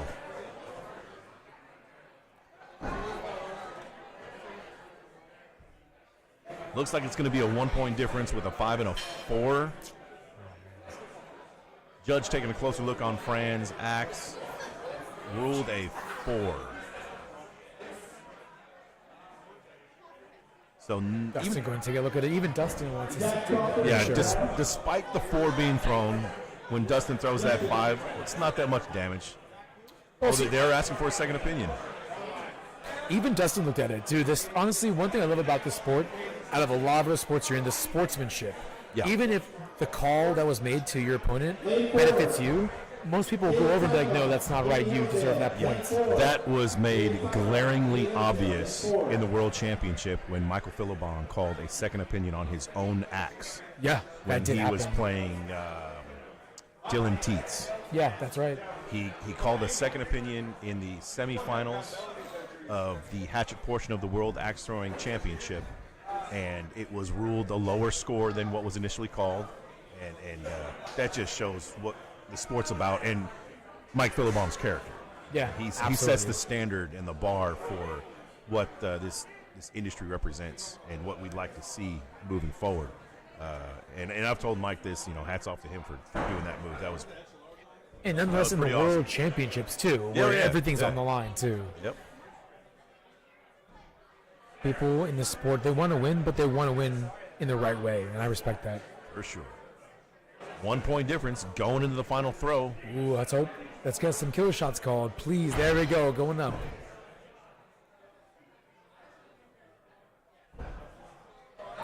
Someone in the comments was talking about how the axe handle Fran uses. Her axe is literally as tall as she is. It's like, they're not wrong. Dustin just barely misses that kill shot on the outside. Fran follows up with a miss, low into the inside. So Dustin will take that game by 1 point, 23-22. We are now moving into game number 2. Game number 2. Yep, game number 2. Dustin took the first game. If Dustin wins this, he'll move forward to actually get to play Lucas Van Johnson in the finals on Sunday.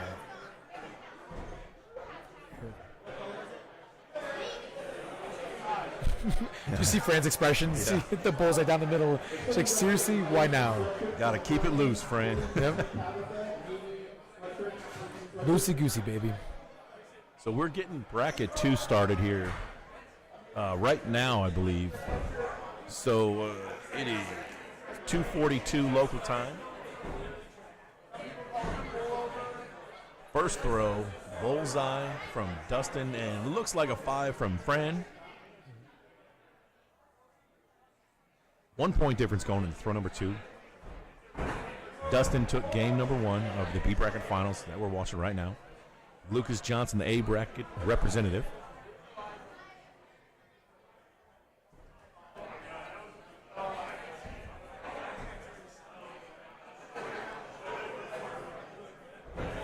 Dustin's in the zone. Yeah, he's taking this seriously. He's not messing around right now. You can just kind of see in their body language a little bit of a difference, a little bit more of a razor focus. You can, yeah.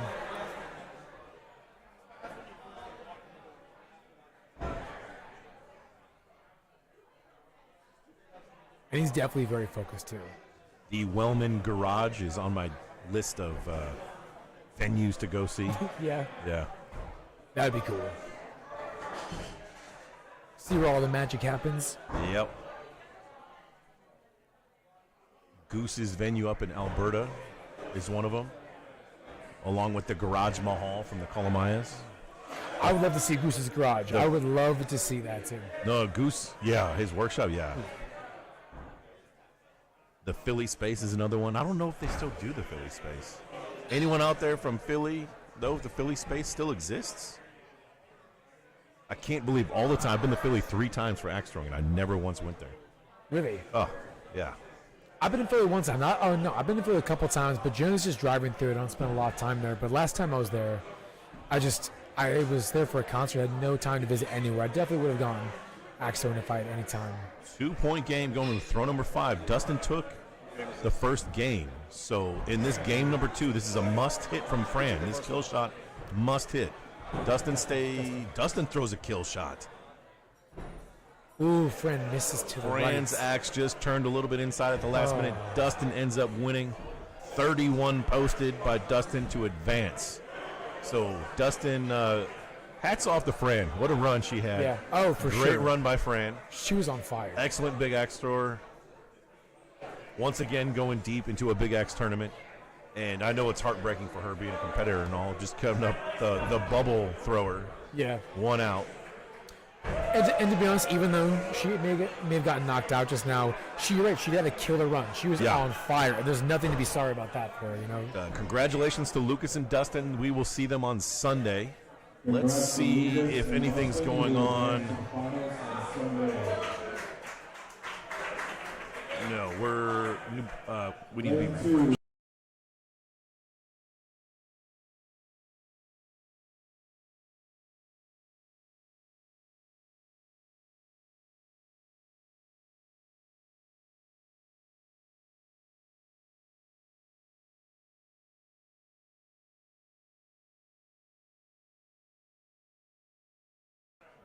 Anthony's just refreshing everything right now, getting us ready for bracket 2 at Big Axe so you guys can see everything properly. So just give us a second.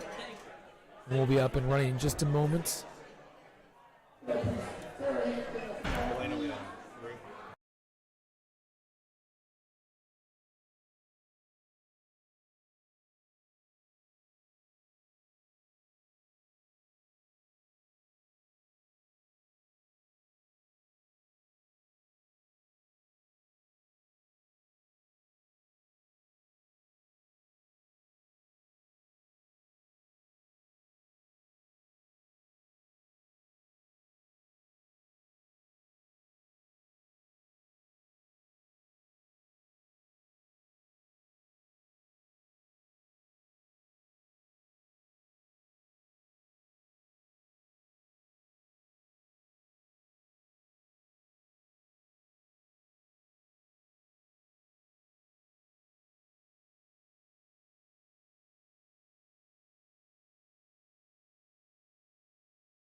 Stand by. We'll be right back. In the meantime, enjoy watching Tyler and Justin.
All right, my friends. Sorry, we are back.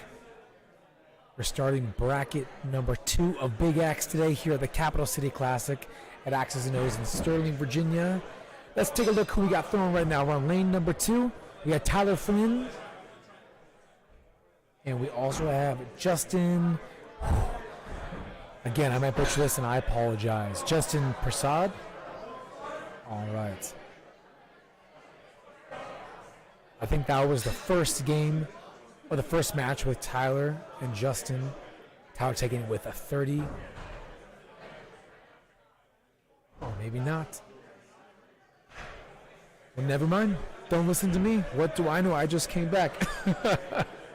Regardless, though, that was the end of it. Tyler won, advancing him on through the A brackets. All right. Coming up next, we got Burger Lacey and Colby Dean. Colby may know from ESPN. He's thrown ESPN before in duels with Michael Theodoro, and most recently, he was at the 2022 World Championships on ESPN, throwing against Lucas Lane Johnson. And they absolutely killed it, throwing 10 kill shots back to back. I believe Colby hit 11th to take the win, and that was just insane to watch. If any guys saw that, if you didn't, you can catch it on ESPN. They do replays. What a tense, amazing game to watch.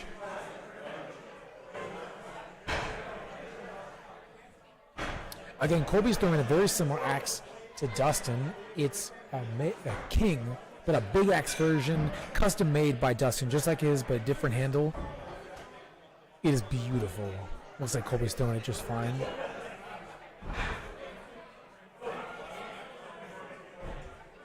They're doing some warm throws. I'm just going to see who's lane 3 real quick.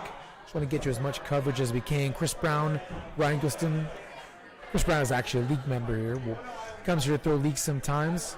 Solid big axe throw. We're throwing an infinity axe right now, which are solid axes too. I have a couple myself. Can't go wrong with infinity axe. Really cool designs as well. All right, it's a 2-point game. Ryan's up. Just want to see who wins this game before we go back to Colby.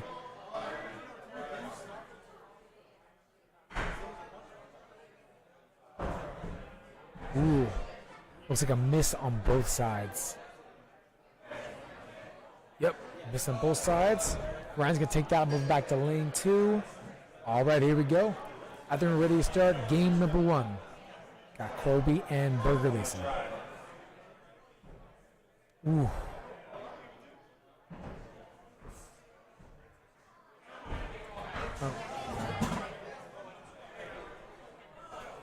Or maybe I'm just tripping. I thought they were doing the practice throws. Looks like that was the practice throw.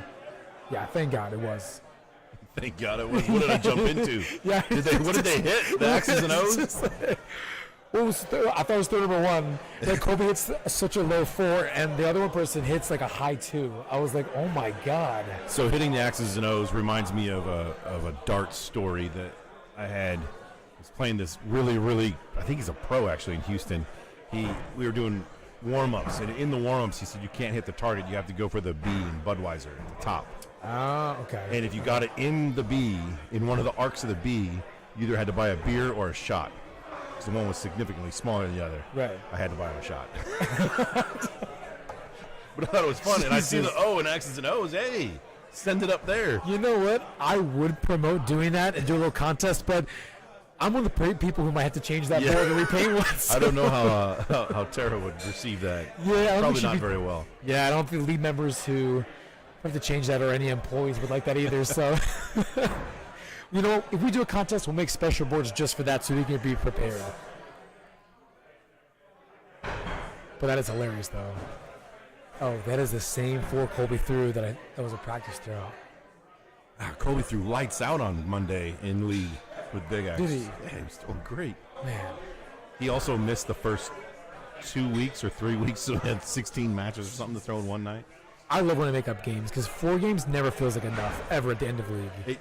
To me, it seems like enough until it's over. And then it's like, what just happened? This is like my last vacation. No, that's what I'm saying. Like, it seems like a long time, then gone.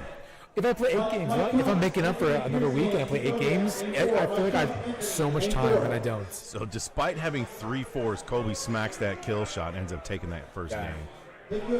He came back. That low four didn't hinder him, so. Well, I say, that was the first game? That was the first game, yep. Going into second game, Colby took the first one. Whoever wins this one, if Colby wins, he'll be moving forward. Burger Lacey, I think, gave me the best hug at the World Championship in Appleton this year. Wait, say it again? Burger. He gave me the best hug I've ever had, I think. In Oh, Appleton. really? Yeah, it was. I went to go shake his hand. And He pulled me in. And it was just a giant bear hug. I didn't expect it. It was great. It was awesome. So now it was unexpected. It was the best hug we ever had. I mean, solid, man. If you want some hug techniques, just go to him. Go to him. Will do. Burger Hugs Incorporated. I'm all about the hugs and axe throwing. I think it's great. I think it makes it very personal. Except, I live in Houston. I'm a big dude, so more times than not, I don't want to be touched. And nor should you want to be touched by me either. I think more so for me because I'm way smaller. We'll have to come up with something new in the summer in Houston. We'll have to do like a foot kick or something like a kid in play. That's probably before your time, kid in play. Kid in play? Happy birthday. Oh, Lordy, yeah. Where's my readers? I'm so I need to see some sorry. of these comments. I wish it wasn't even a joke. I'm sorry. Tell me someone out there knows what kid in play is. Surely somebody knows. Yeah, if anyone could fill me in on kid in play and what it is in the comment section, that'd be seriously helpful. I'm not joking. 10-10 going into throw number 3, game number 2. Let's do it. We are just kicking off the bracket 2, so all of these matches will be A bracket matches until probably about 30 minutes from now or so.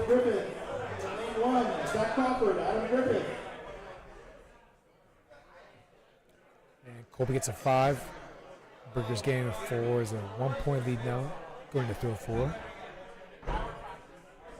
Like I said before, what happens on throw 4 can determine whether the fate is in your hands or not. Correct. Colby slices that bullseye. Another 4 from Burger. Consistency counts for something. It really does.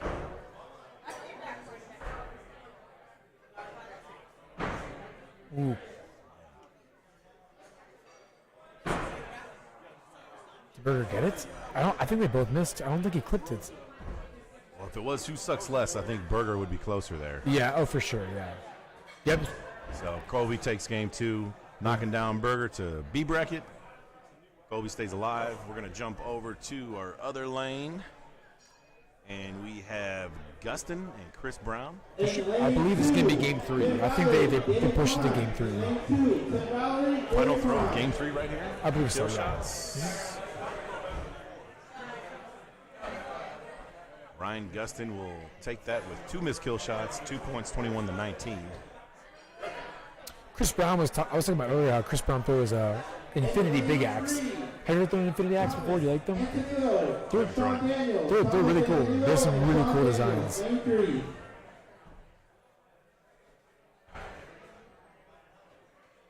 I don't think I'm familiar with Sean Daniels or Thomas.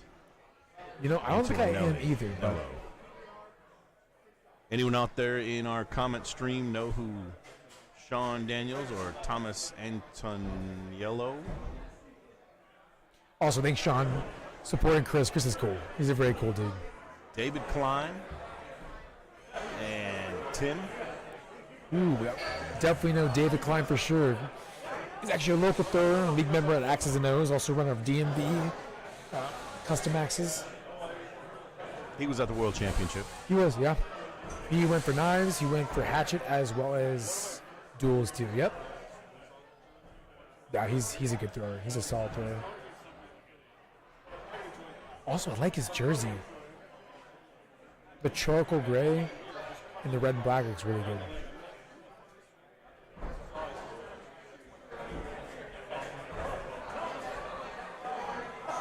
I was looking at David's big axe he just made recently. It's just a solid handle made of purple heart.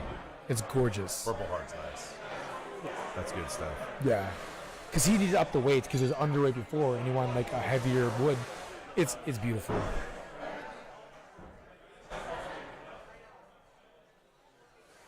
David was talking to me earlier about he veers out sometimes if his axe flares out a little bit, which honestly happens to me all the time, especially when going for my kill shots. Like you said, just the center of gravity is different with the weight and holding a big axe one-handed. It's easy to have twists and chicken wings coming out with your elbows.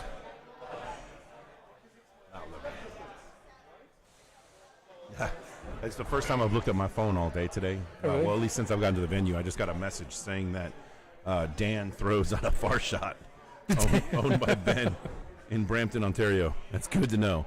Oh, yeah. Oh, you know what? I think someone said that on here. I meant to tell you. They said it a little while ago, yeah. Thank you, Shanda. I much appreciate that message. I wish I would have been more attentive to my phone. Oh, you're being tended to the live stream. Wish I had someone texting me about Brampton.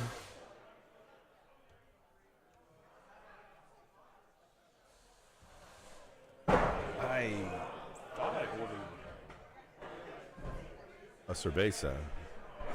It's about that time. What, did you get a coffee beer? Yeah. I said to myself, as soon as it turns 3:02, that's my time. That's my go time.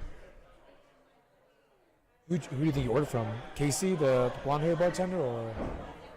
No. You've let me know. What's up?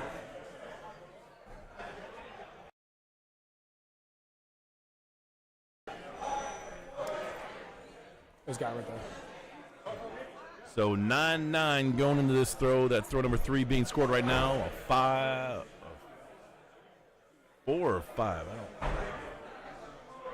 don't.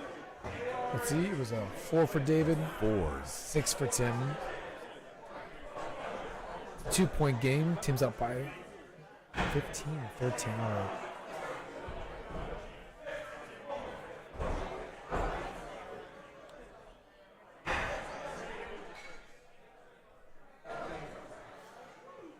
So I don't know if I've ever seen Tim throw, but I know for sure when I see David Klein throw, he lobs the hell out of his big axe. I was watching the other day, and it just, I was right next to him, just like soared through the air. Like, I feel like it's about to hit the, not only do I think it's going to hit the cage above them, but once we first put in lights, I messed with him last time, right before Capital City Classic last year.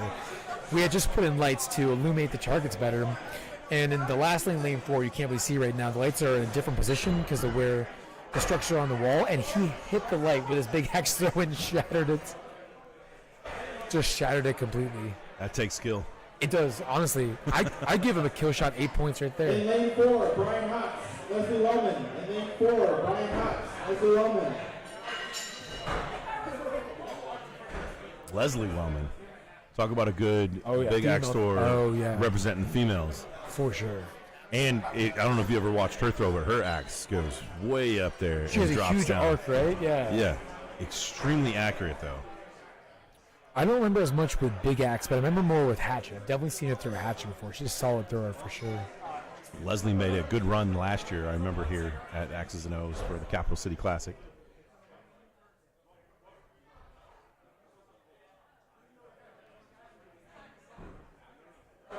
That's a good throw. Ooh, David going high. Yeah. Less than stellar throw. No, that's his 3-point flex right there. Yeah. He meant to do that.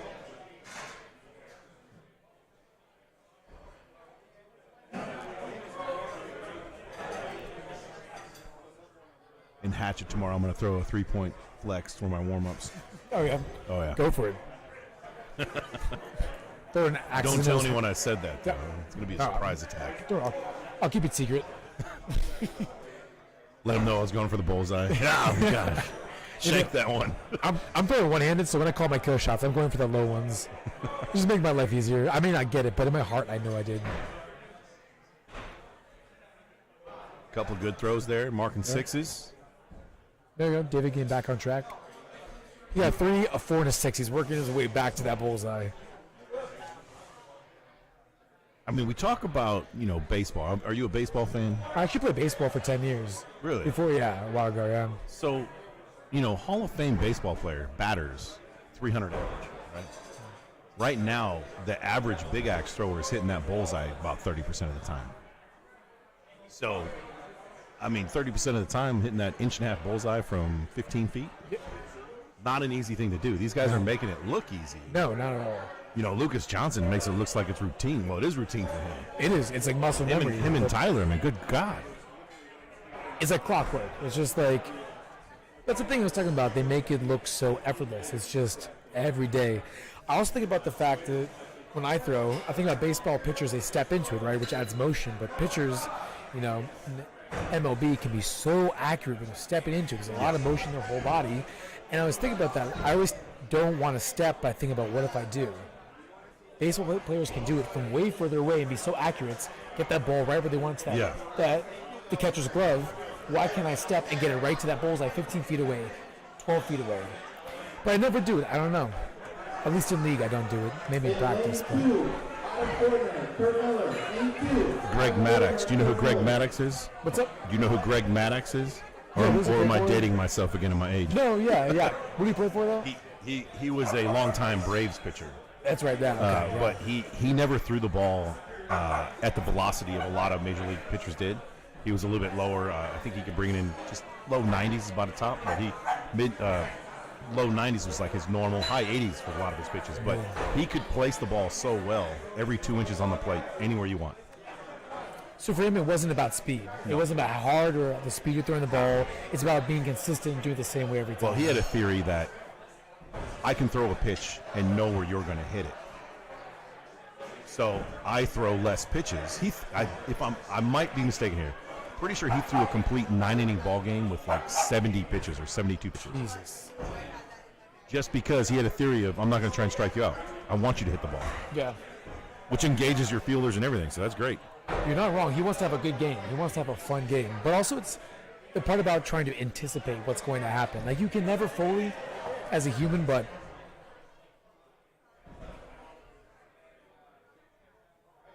muscle memory is the important lesson there. yeah. Where, you know, muscle memory counts for a lot, but at one point, mental takes over.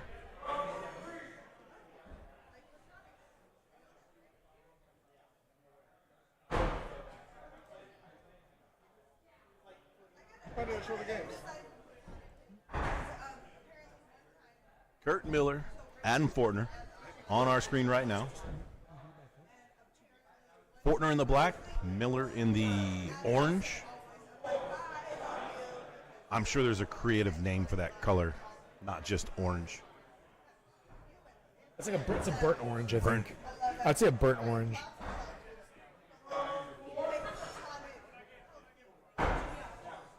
I don't like to use those words, burnt orange.